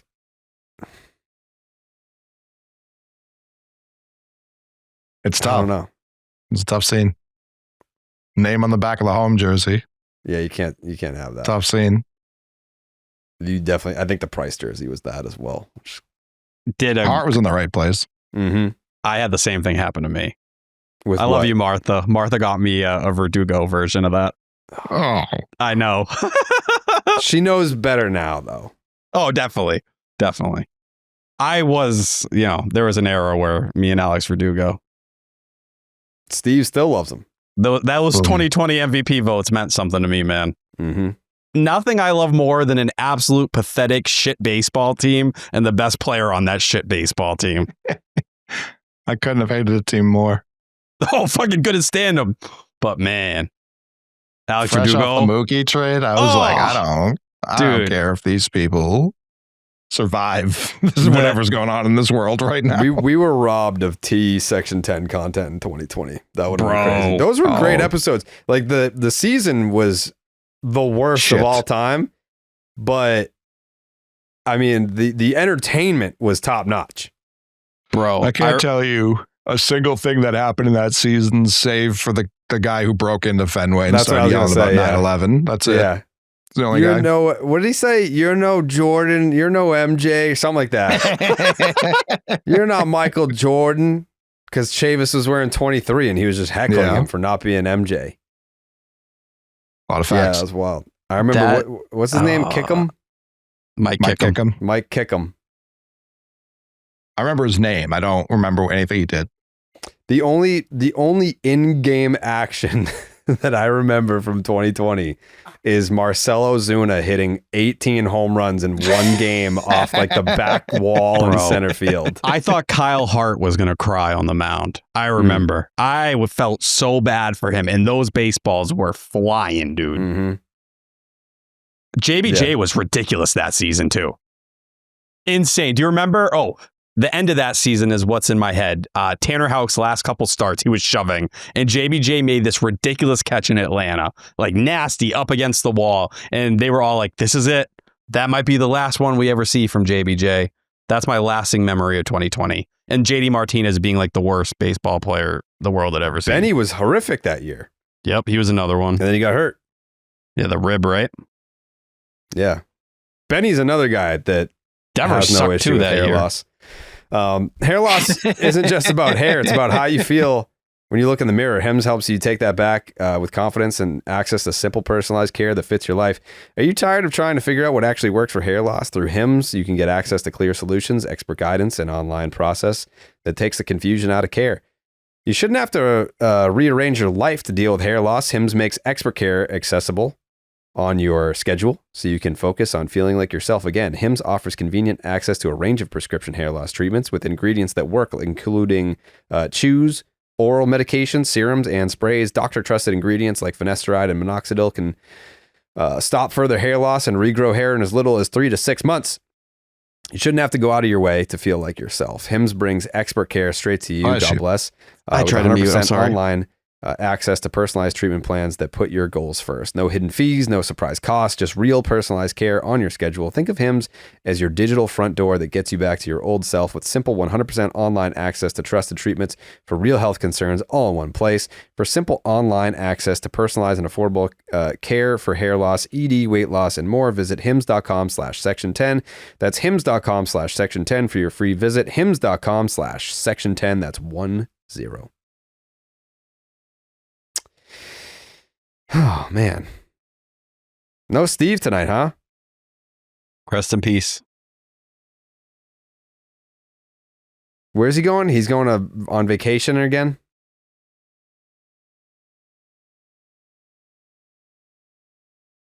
Where's he going? I don't know. Mikey? It's a social trip for the underdog social team. Oh, that's nice. When is the podcast host trip? We can go whenever, honestly. That's big. Where would we go? I mean, hopefully we go to Fort Myers, Florida at some point. Yeah, that'd be cool. But that's work. Like Steve's gonna go fucking bop around. Where is it? I think they're in Austin, Texas. Austin's awesome. I went to Austin 3 years ago? It was the one vacation I've ever taken in my life as an adult. Had an awesome time. Austin's a great city. Where would you want to go, T, if you could pick anywhere to go? In the United States, because I'm not going to go if it's outside. I want to ride a jet ski. Okay, that's not a location. Well, wherever there's like nice, cool, pretty water. I'm going to Miami next month. Are you really? I won't pick Miami. I'm bringing Martha, me and her. We're going down for a couple days or why did you just 5-6 days just to get away? Are you celebrating as an anniversary? Unfortunately, I put a lot of time into other places this past year. I had the bachelor party trip. Me and John did a trip to Pittsburgh. It's Martha's turn to go on a trip, so we're gonna go on a little vacation. What did you call it? Retreat? Huh? What did you call it? Excuse me. Yeah, that was crazy. That wasn't I was like, saying. who the fuck I apologize. Is John? Have you ever been to Miami? I don't know where Disney is, but I went there. So Not close. Nowhere. Yeah, Miami Nowhere will close. chew you up and spit you out, brother. I want to go in the water. They've got it. I got it. Mm-hmm. Sharks? Oh, yeah. Definitely. Concerning. But yeah, I don't know. I thought I'd go down to Miami and just live like a Miami Vice lifestyle for a few days. So you want to do cocaine? Sure. Okay. Hit me up. Are they? Yeah. Is cocaine They illegal will. on a plane? No. Good to know. Yeah, they just make you take it out of your backpack first. Yeah, they want some. Last time I was in the Yeah. airport, my meat got grabbed, so nothing would surprise me at this point. Dude, they love grabbing my dick and twisting It was crazy, at the bro. airport. It was insane. Yeah. Yeah. When's your anniversary with Martha? January 20th. Perfect. 8 years. Big 8. God bless. God bless. So yes, it is for an anniversary trip. Yeah. It's like Okay. part of it. That was Jared's first question. You You just instead didn't it answer took it, 3 minutes to not answer it. Well, this I is didn't. like case 9,000 of T just not fucking listening or paying attention to anything that I say. I heard it, but like when I thought of the So you trip, just ignored it. no, but when I thought of the trip, it wasn't specifically about the anniversary. And then I was like, oh, this would be like a nice little tie-in. Yeah. Me and Train don't have an anniversary. I never actually asked her to be my girlfriend. She just didn't stop showing up. She just moved in. This is Yeah. an issue Martha has with me because like she says I just claimed her. I don't know what that means. I was just like, hey, you're my girl. And she's like, that's not asking you to be my girlfriend. But I was like, to me, that's what that means. Dude, like the youths these days, it's like it's a whole to do. Like Train's daughter's got her like boyfriend now, and like they it has to like becoming the girlfriend is like a grand gesture now. Like she walked in the door with like a bouquet of flowers. Crazy. Because like they have like the talking stage and like the hangout stage or whatever. And then it's like, oh, you guys a fish yet? You guys a fish? No. And then she's like, well, like I'm waiting for that part of it. And then she walked in the house with a legit like 2 dozen roses. I was like, what the fuck? 2 dozen roses in high school? I was like, I never even asked your mom to be my girlfriend. She just fucking showed up one day and never left. Does Train hold it against you? Yes. Yeah, me too. Yeah, I don't think it's not that she holds it against me. I think she's just like, so perfect example. Like you guys are going to Miami to celebrate your anniversary. Like she doesn't have that day to be like, do something nice for me. I'll be honest. We had to select the day because we didn't have a firm date. So okay. So I locked it in on the day I asked her out for the first time. That's what we agreed on. And Very like reasonable. our anniversary is basically like she came over like my house. It was like night 1 of WrestleMania in 2023, and I was like, all right, yeah. So Yeah, get in the back. yeah. Nah, I was on some like romantic shit. Like I took Martha to Bertucci's, opened the door for her. I had never opened a door for a woman before, and I swung open my mom's car door and I smashed the car next to it. And Martha pretended like it didn't happen, which I really appreciated. I knew in that moment we had something cooking. She was the one, yeah. Dude, I put down the parm that night. She didn't look at me funny. It was a good night. Yeah.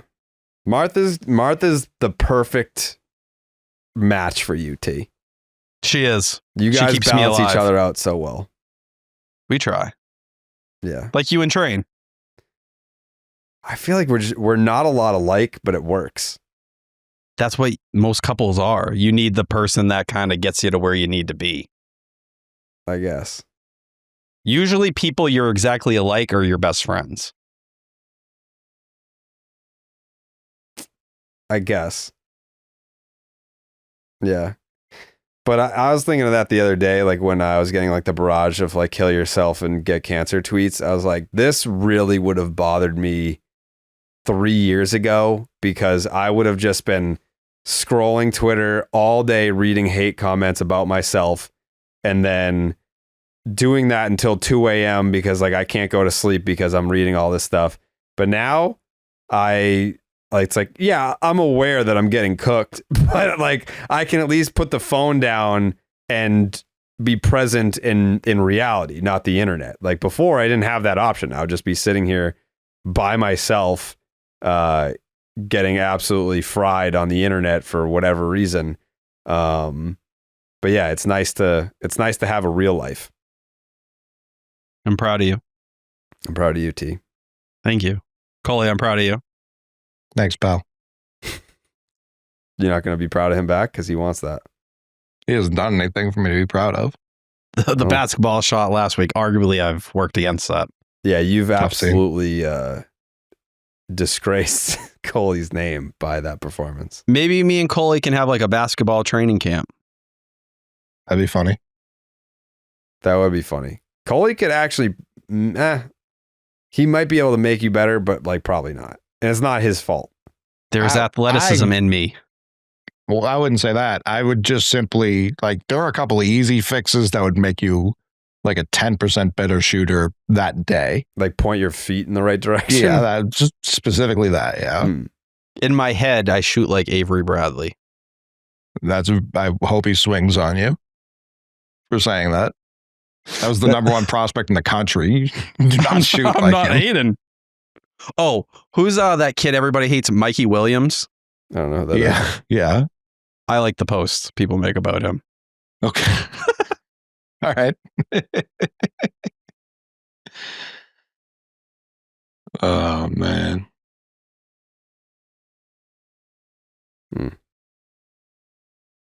Got something over there? No. Okay. No. Scoop Shop's been very like weird. No scoops. Much different vibe than last year. Last year, every day was a new adventure. This year, it's kind of just like, you guys got anything? No, not really. No.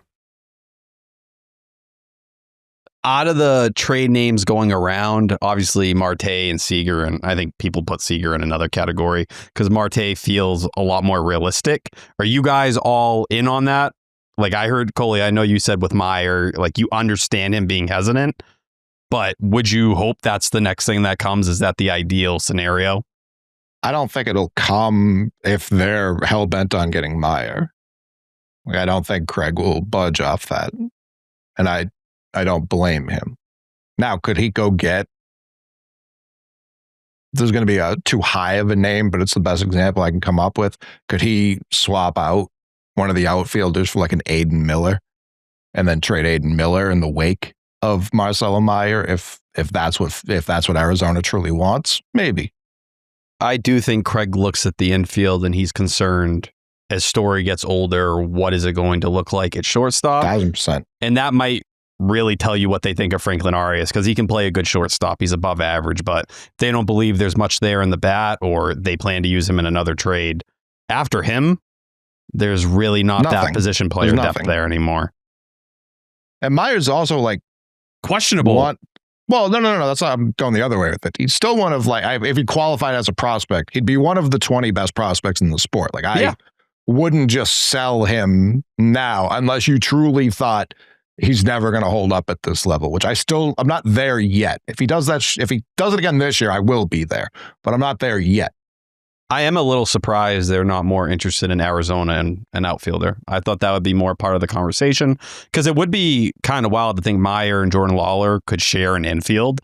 Get Tamar Johnson involved. Yeah, and Perdomo is fucking insane as he was last year. Like, you understand what they'd be putting together for that infield. I do wonder, and I won't lie, there is something that excites me despite it being an older infield. You know, if it's Bregman, Story, and Marte, you got that whole group of three guys. They're all going into their age 32 season coming up. Yeah. And then at first, would you just say, fuck it, let's platoon Romy and Casas? Yeah, they would. I think they would be done at that. They wouldn't be. I think the team is good enough at that point. Like, I'd be happy with that lineup. And then you could still flip, and that's where the Freddie Peralta rumors are still going tonight. Red Sox connected there. Are you able to get a deal done to bring him into the mix? I think many people would call that an A offseason, wouldn't they? If you had Marte, Peralta, and brought back Bregman? Yes. And that's Gray. an A. And it's Sonny Gray, too. And Sonny Gray. And Oviedo. Yeah, I think that grade's pretty high. Yeah. So, yeah. Your rotation of Crochet, Crochet, Gray, Peralta, that's a 1-2-3 that can go against anybody. And I know you didn't do it on purpose. Peralta's clearly the two there. Yeah, you know what I mean. Yeah. And then with the lineup itself, you have an MVP candidate, and it's no disrespect to Rafael Devers. Just what Ketel Marte has done the last couple of years is a tier we haven't seen Rafael Devers ever get up to offensively. If he's able to do that for the next upcoming year, it's a pretty good spot to be in. Yeah, I could be talked into an A-. That's just why, for me, like, I have a hard time freaking out right now. While I think Pete Alonso made a lot of sense, And that deal, I definitely think the end of it's going to be rough, but I think that's part of free agency at the end of the day. But there's enough pathways. There's a ton. And that's part of the reason why the Oviedo trade was good. And that's part of the reason with the depth they have a lot of options here. Like, let's let these trades play out, because I think we're going to get, arguably 2 big ones, at least 1 big one. And it seems like there's still going to be a signing for a bat. I am out on the Eugenio Suarez stuff. It does not move me. It does not make me feel good. Agreed. It would be the lowest tier of the bats that I would be willing to, I guess, accept is the word, but I'd be disappointed. I wouldn't be I'd be disappointed if he was like their biggest add to the lineup. But if they brought him in as that second bat we keep hearing about, I don't really see like a huge difference between signing him versus signing Alonso, if I'm being honest. Oof. Like, Suarez has more home runs the last 3 years than Alonso does now. That wouldn't surprise me. He's older for sure. I get that, but 35. that means it's like probably a 2-year deal. Yeah. If you're trying to avoid bad years and still get that home run production, because that's all you're signing. I know what you said with the runners in scoring position. Suarez has hit everywhere but Seattle.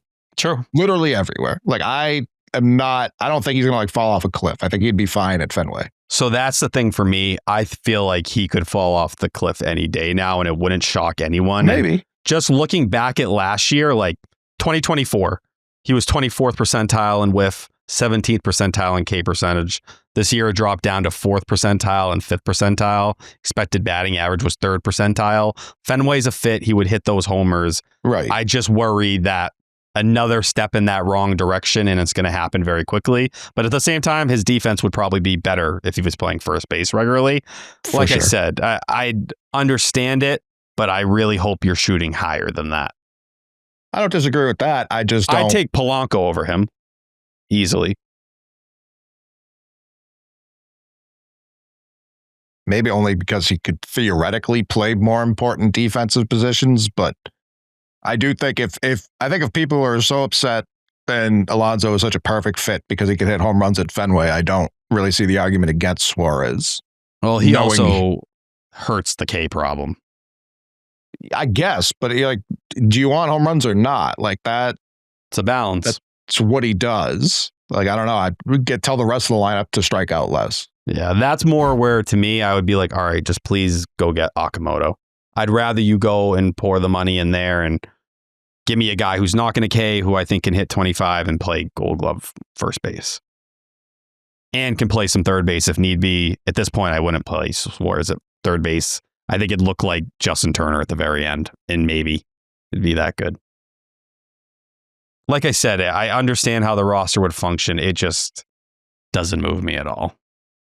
Sure. I think they can aim way higher. I just don't. I wasn't high on Alonso either. That's why I'm fine making that comparison. Like, I don't understand the people who are like, Alonso makes all the sense in the world, Suarez makes none. That doesn't make much sense to me. Yeah, I think acting like none is a little bit crazy, but I do think Pete Alonso is a significantly better hitter at this point in time.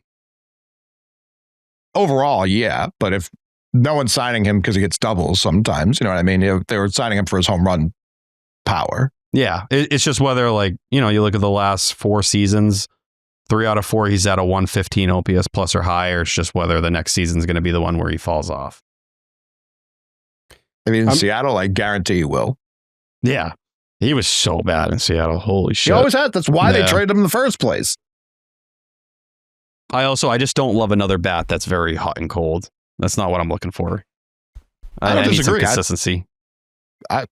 The Royals tonight are talking still like we need outfielders. This is the team we want an outfielder from. We can't make a 1-to-1 trade, so we might need to make it a third team. Wonder who the fuck they're talking about there. I don't know. I think they make a lot of sense. And I know I saw Jared was tweeting this the other day too. Like, the Royals line up very well with things we need, things we have. I'm just glad that as a show, we arrived in a place where I think we can universally agree that a low A to a mid A offseason is still attainable. Like, I'm not freaking out.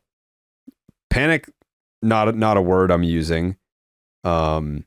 I think if Bregman signs elsewhere out of fucking nowhere, then that'll be like a haymaker that really rings my bell, and I'm like, I don't know where the fuck I am right now. Like that will take me back.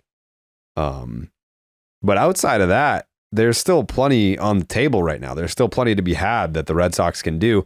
But I guess playing devil's advocate against my own thought process here, what makes me think that the Red Sox are going to sign Okamoto, trade for Marte, trade for Freddie Peralta, like do all these grand things to get to that offseason? What makes me think that they're going to do that? Well, the money. They did it last year. They traded for the runner-up for the Cy Young Award, and they signed Alex Bregman. I understand he opted out after 1 year, but they still gave him $40 million to come play for the Boston Red Sox last year. That gives me some hope. Like there was juice. Like we had John Henry smoking cigars on Instagram last offseason. That was just last offseason. So yeah, like I get it. When people are like, oh, the Red Sox and the interest and blah, blah, blah. It's like, we fell for it again. Fell for what again? Like they had themselves a very nice offseason last offseason, and it resulted in a postseason appearance. I understand they didn't fucking do anything once they got there, but once again, Roman Anthony went down. I was like, I don't expect shit. And Lucas Giolito went down. I know T feels otherwise, but like once those two things happen, I was like, yeah, okay. Like we just got there. It is what it is. Now it's time to build on that. You can't build on that unless you make several moves. Like we're not one bat away. We're not one arm away. Like they've got to do some things here. And do I think they're going to do everything that we just laid out? No, I don't. Like I don't think that they're going to add fucking 4 premier names that we've discussed tonight. I don't think they're going to do that. No, but do I think they're going to do 1, maybe 2? Yeah, I do. It seems like Breslow really is trying to cook in the trade market, and that's what it's going to come down to. That was the biggest quote I think he had this weekend, I keep thinking it was the weekend. This week was other teams are holding on to their guys this year. And it's like, I think he was calling every team trying to make deals. I don't think he was super fixated on the free agents by the fact that we know he offered them a grand total of $17.47. It's 49 cents. Yeah, no, for sure. But that's, to me, yeah, he was working. It just wasn't with free agency. Not like none of the other free agents signed. It was those 2 guys, right? Am I missing someone? Edwin Diaz. Yeah. I'm talking bats. Yeah, no, that was it. So that's where it's like, I don't know. Bichette's still out there. It's not my preferred path, but he didn't sign with anyone. Tucker didn't. I haven't heard. Has Tucker been talked to? Like, is he alive? I haven't heard a Tucker rumor. He just went to Blue Jay spring training. That's it. Yeah, he did tour the facilities, but that was like a week ago, wasn't it? Yeah, I think he might have just been bored. It was like close by. Soto dominated last year, and Tucker is not doing that. Mm-mm. No, Soto brought my Thanksgiving dinner to its knees. Kyle Tucker has not impacted a single day of mine this winter. No. I think that's who Kyle Tucker is, though. Guy who likes to be under the radar. Juan Soto? It's not his say, though. He doesn't get to decide what's under the radar or not. You have a bunch of teams with front offices that a lot of leaks throughout the league. A lot of people that are making not a lot of money, and they want to create some buzz, and they get excited. Oh, we're talking to Kyle Tucker, and it's that's how reporting happens. Yeah, I also just kind of look at him as a player, like if you're looking to generate like people talking, while Kyle Tucker is a great baseball player, from a conversation standpoint, he's not like a great driver of like things to talk about. Alonso isn't either, though. Alonso has far more marketability. The polar bear thing. Yeah. He's kind of controversial at times. He's got a cool nickname. Derby, so he can play in the All-Star game. Like I don't know if that's the fact that he's not already making the All-Star game tells me he's not a guy who generates the Mets all-time home run leader. Okay, his Q score. They don't respect him. Pete Alonso's Q score is probably 10x what Kyle Tucker's is. Maybe 10x. Like and if he should get in the All-Star game then on his own accord. You definitely bet if you walked up to someone who was either a very casual baseball fan or just a sports fan, and you were like, "Do you know Pete Alonso or Kyle Tucker?" You'd guess they know Pete Alonso 10 out of 10 times before. I think that's probably fair. Yeah, that's probably fair. More people would know Pete Alonso's nickname before they knew the last team that Kyle Tucker played for. I mean, Chicago's not a small market, so I don't know about that. No, but Kyle Tucker's not a superstar, like household name. He's a superstar. Agreed. But he, like, you know, the casual fan, not even just like baseball, like I'm talking like people that like don't watch baseball. It's like, yeah, they know the polar bear. East Coast bias. If you want tickets to see Pete Alonso play for the Baltimore Orioles, boy, do I have an app for you. It's the Game Time app. The Game Time app actually gives the advantage back to fans. It's the hack for unlocking amazing tickets and experiences in just a few taps. It's incredibly easy to use, and the Game Time guarantee means you can trust that you'll get 100% authentic tickets on time and at the best price. Plus, fees are always included. So what you see is what you pay. I'm not going to give anything away here, but I've actually used the Game Time app twice this holiday season. Wow. Mm-hmm. Twice. Shout out to Game Time for being a place that I know I can just go to, and I know I'm getting the best price. I know I'm getting the best seat. The fees are included, so you can know your total upfront with no surprise fees at checkout. Save even more when you choose a section. You let Game Time choose the seats for you. You can snag new ticket deals before anyone else finds out by following your favorite teams in the Game Time app to receive alerts. Get a panoramic view from your seat in the app before you buy your tickets. The lowest price guarantee or Game Time will credit you 110% of the difference. Your purchase is covered with the most flexible customer service policy in the ticketing industry. Take the guesswork out of buying tickets with Game Time. Download the Game Time app, create an account, use the promo code SECTION10 for $20 off your first purchase. Terms apply. Again, create an account, use the promo code SECTION10, SECTION10 for $20 off. Swipe, tap, ticket, go. Download the Game Time app today. Tyler, what time is it? Game time. Yeah, it's game time. It is game time. Okay. You guys got anything else you'd like to discuss? I got final thoughts stuff, but that's all. Bonus episode this week is being recorded on Friday with Will Fleming and Lou Merlone.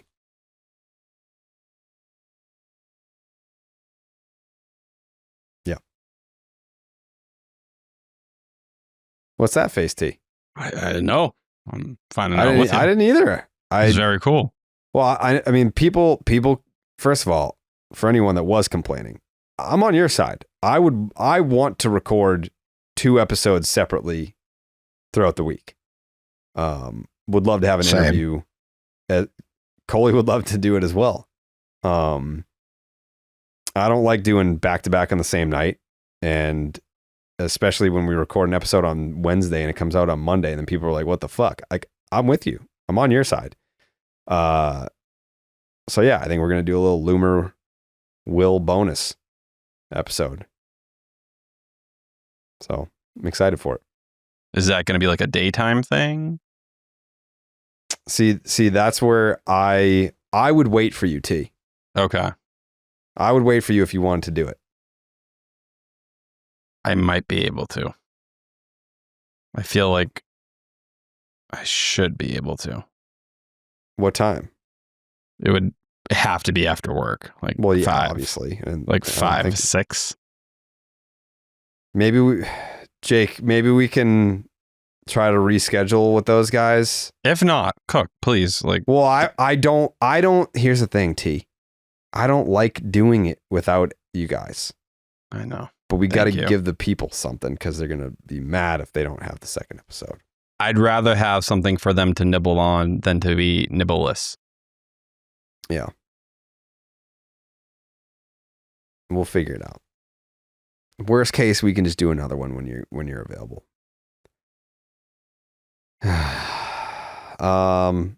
T, you had a final thought, you said? Yes, 2. Alec Gamboa, left-handed pitcher. Red Sox signed him to a minor league split contract with an invitation to big league spring training. That was from Will Salmon. If he makes the majors, it's worth $925,000. Spent Being parts seen of a lot of Salmon recently. Yeah, dude. Him and Rosenthal are kind of like popping up lockstep. He's with the Athletic? Correct. Yeah. Spent parts of 2025 with the Dodgers at AAA and in the KBO. 82nd percentile for exit velocity and chase percentage at AAA. Or for exit velocity and chase percentage at AAA.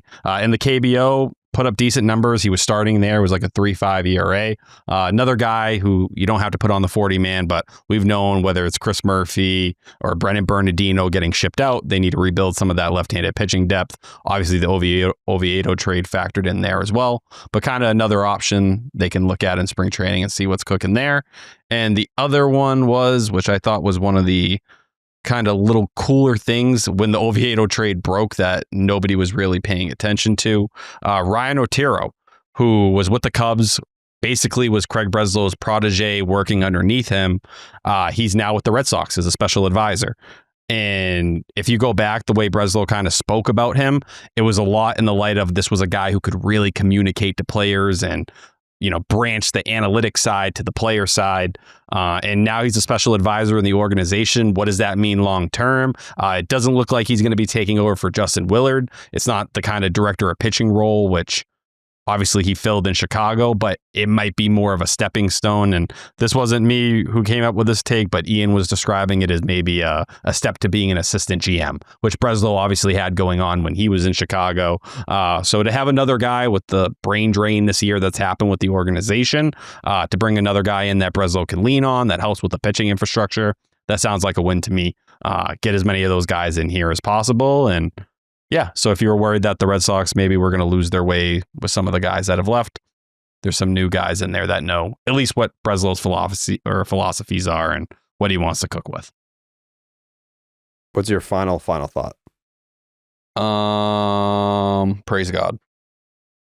I thought you said you had two final thoughts. That was it. I did the reliever one too. All right. Coley, you have a final thought?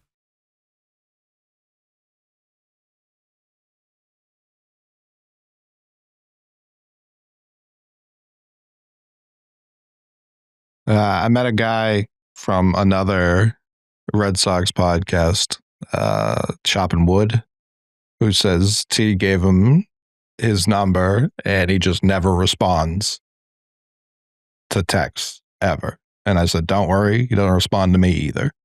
That's correct. Chopping Wood. Mm-hmm. Yeah. There's a couple people from the Section 10. No, I'm trying to think in my head.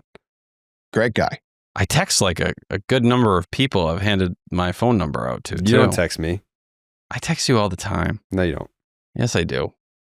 I will say I have like 280 unread text messages on my phone right now. I will respond. I will get in there. Everybody will get a message back. I promise. I'm not a perfect man, but name a great man who was. And I do feel bad. I'm sorry. You should feel bad. You don't text me back. I text you back. What are you talking about? I let him know. I said, I don't think you text Martha. I think you DM her so you don't have to leave Twitter. I send voice memos. I'm a voice memo guy. Oh my God, is he ever a voice memo I love guy? it. I'll send like a 6-minute voice memo of me just talking. No shit, dude. I can't help it. I've never seen anything like it before or since. T will haul off a 7-minute, 43-second voice memo, and I'm just like, I guess I got to sit down for this. Puff gets very mad when I send those to him. Shout out Puff, man. Hell of a guy. Yeah. Shout out Has John. he thought about rebranding ever since like P. Diddy went to jail for all that shit? No. It's just different. He's built different. 100%. Yeah. He's leaned into it more. It was stripped from someone who didn't deserve it in the first place. Oh, all right. That's a good way to look at Brother it. Brother Love? Is that his legal name still? Who? I don't know if it's his legal name, but it was his most recent alias for sure. Who? Brother Love. Who's that? The artist formerly known as Sean P. Diddy Combs. Oh, I It's didn't like know that Meta he World reached Peace. Brother Love status. It may have just been Love by the end of it. Like He was brother love for a while. I didn't know about that. Yeah.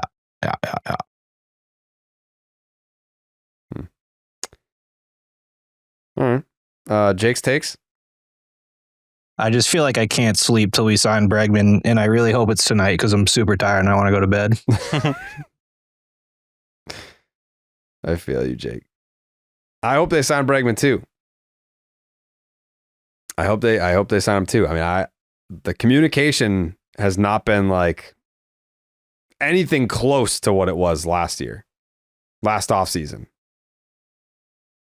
Between you and him. Yes. Okay. I thought you were saying the Red Sox at first. No. Jared, you said this at Providence, and Jake, you can bleep it, but obviously you said it in front of those people. You said that Bregman didn't even know the winter meetings were this week. Correct. Yeah. That was the one time that we talked this winter. I was like, "You going to be in Orlando?" And he was like, "Brother, what's in Orlando?" So that's when I knew he probably wasn't signing at the winter meetings, which there you go. He didn't sign at the winter meetings.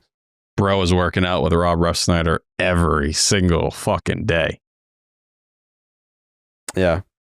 Oh, I'll also add, makes me sad that there seems to be some writing on the wall that Rob Refsnyder's not coming back. What's that writing? Cora was speaking very highly of Nate Eaton. Very. Oh, I saw that. Yeah. Which, if Willie Abreu is going to play every day, there's some fair logic to it. Sure. And Campbell, like they still have too many outfielders. They need correct. Castillo floating like they're not going to. And I don't think what he said was wrong. Like I think there is a world where Craig keeps kicking the can. Well, yes, but also at the same time, like if you're talking to other teams and then the Red Sox themselves are saying it, what else are they going to say? Like they're not going to be like, yeah, we're trying to move this guy. Like, no, it destroys your leverage. For sure. But I'll continue to say until they fix it, they're way too comfortable with Rafael at second. If they go that route, yikes. I feel like Cora has said a couple times now this offseason, like, we need to have him out there. In complete it's where agreement he needs to be. It's where he with needs Alex to be. Cora. Yeah. All right. Oh boy. What, you got something else you want to say, T? It's really not about me, but Roman and the catch-up stuff has not stopped, and I don't know when the punishment will come, but I do feel like it needs to be brought up. Punishment. You want to punish him for how he feels? I don't know if we got to have a talk. I think we have to have a talk, yeah. I don't know that I'm going to punish him for it, but I do think we have to have a talk. At least to get him to like tone it down. It's He just keeps like getting asked. But he but there's a way down. there's a way to answer the question that's not so insulting to the community. I get it, but he's not like bringing it up out of no. He's not like high stepping. He's getting asked about it, and he feels strongly about it. I can't knock him for that. I can't knock him either, but I can politely ask him to be a little bit more kind to the community. He said he can't stand the smell of it. You know how much you got to hate something to be like, damn, if I smell that shit, I want to die. I mean, that's how I feel about oatmeal. Never seen it. Can't look at it. Can't be around it. Can't smell it. Nothing. Can't look at it. Oh, no. No. It's like wet cereal, isn't it? Literally all it is. I don't even talk about it. I don't like the word. Did you puke it up as a kid? Nope. Never had it. That happened to me. It's an interesting consistency for sure. There's not a lot like it, but it's delightful. Nope. Oh, yeah. Nope. Don't Cold ever. winter's morn, bowl of meal. Don't come around me with that. You never tried the dino egg ones? Huh? They got dino eggs. They're little packets you pop in the microwave. The eggs become dinosaurs, if I remember correctly, like while they cook. I'm anti-boiled egg. It's not a real egg. Oh. Not a real dinosaur either, T. It's No. like, Not good. I just hate boiled eggs. I hear you. I getcha. Smell like dog shit. They Weird do smell texture. awful. Out. Awful. Out. Every once in a while, you eat an egg and you're like, this feels super wrong. It's not No right. matter how it's prepared. Every once in a while, and I love eggs, but every once in a while, it's like this shouldn't be consumed. I love a good egg. Yeah, they're great. Mm-hmm. Try some oatmeal. No. I'll feed Is it it to you. the oats or the meal part All of it that you don't like? All of it. Hate all of it. Was your dad eating it? Like, why? Yes. What was your aversion? Yeah. Yeah, I think like my family has had it. Yeah. And they're the slurpiest motherfuckers on the planet too. I hate It's not even a big. and I hate It's not a oatmeal. slurp food. That's Tell Pat Carabas not to slurp something. He'll slurp a fucking brick somehow. why a steak. Yeah. Yeah. But I'm not saying you can't slurp it. I'm saying like the traditional means it's not. That's a really watery meal if you're slurping it.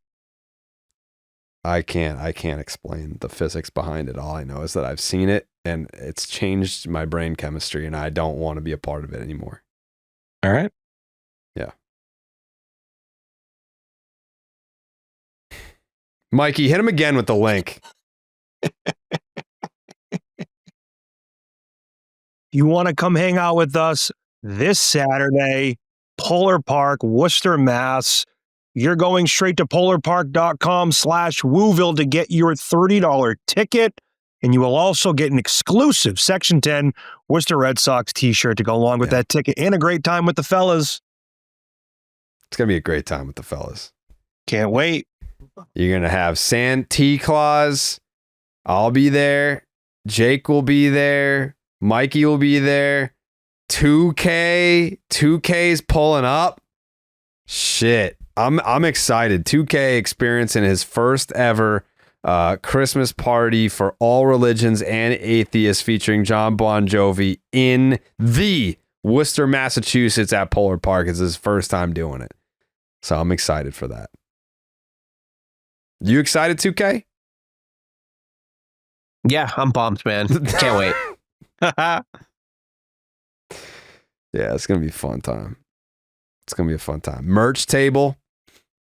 There'll be a merch table there for anyone that's like, I want to order some Section 10 merch, but I don't trust that it'll get here in time for the holidays. Not a problem for the Black Friday purchasers. Those packages were getting posted fucking still in November. Yeah, if you ordered on Black Friday, Cyber Monday, that was Cyber Monday. Yeah, it was backdated to like last January. Like you got that shit. They reached through your computer and dropped it on your lap if you ordered on Cyber Monday. Yeah. All right.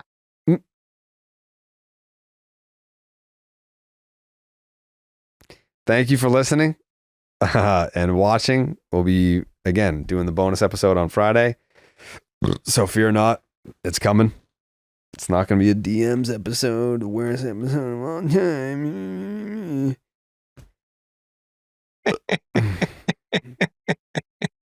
All right. Section10merch.com. Get your Woo Sox Christmas party tickets. John Bon Jovi will be there. Well, he's invited. I don't know if he'll be there, but he's invited.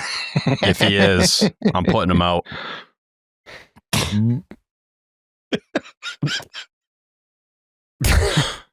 Much worse than anything I've said about anyone. True. But no. Buenas noches, amigos.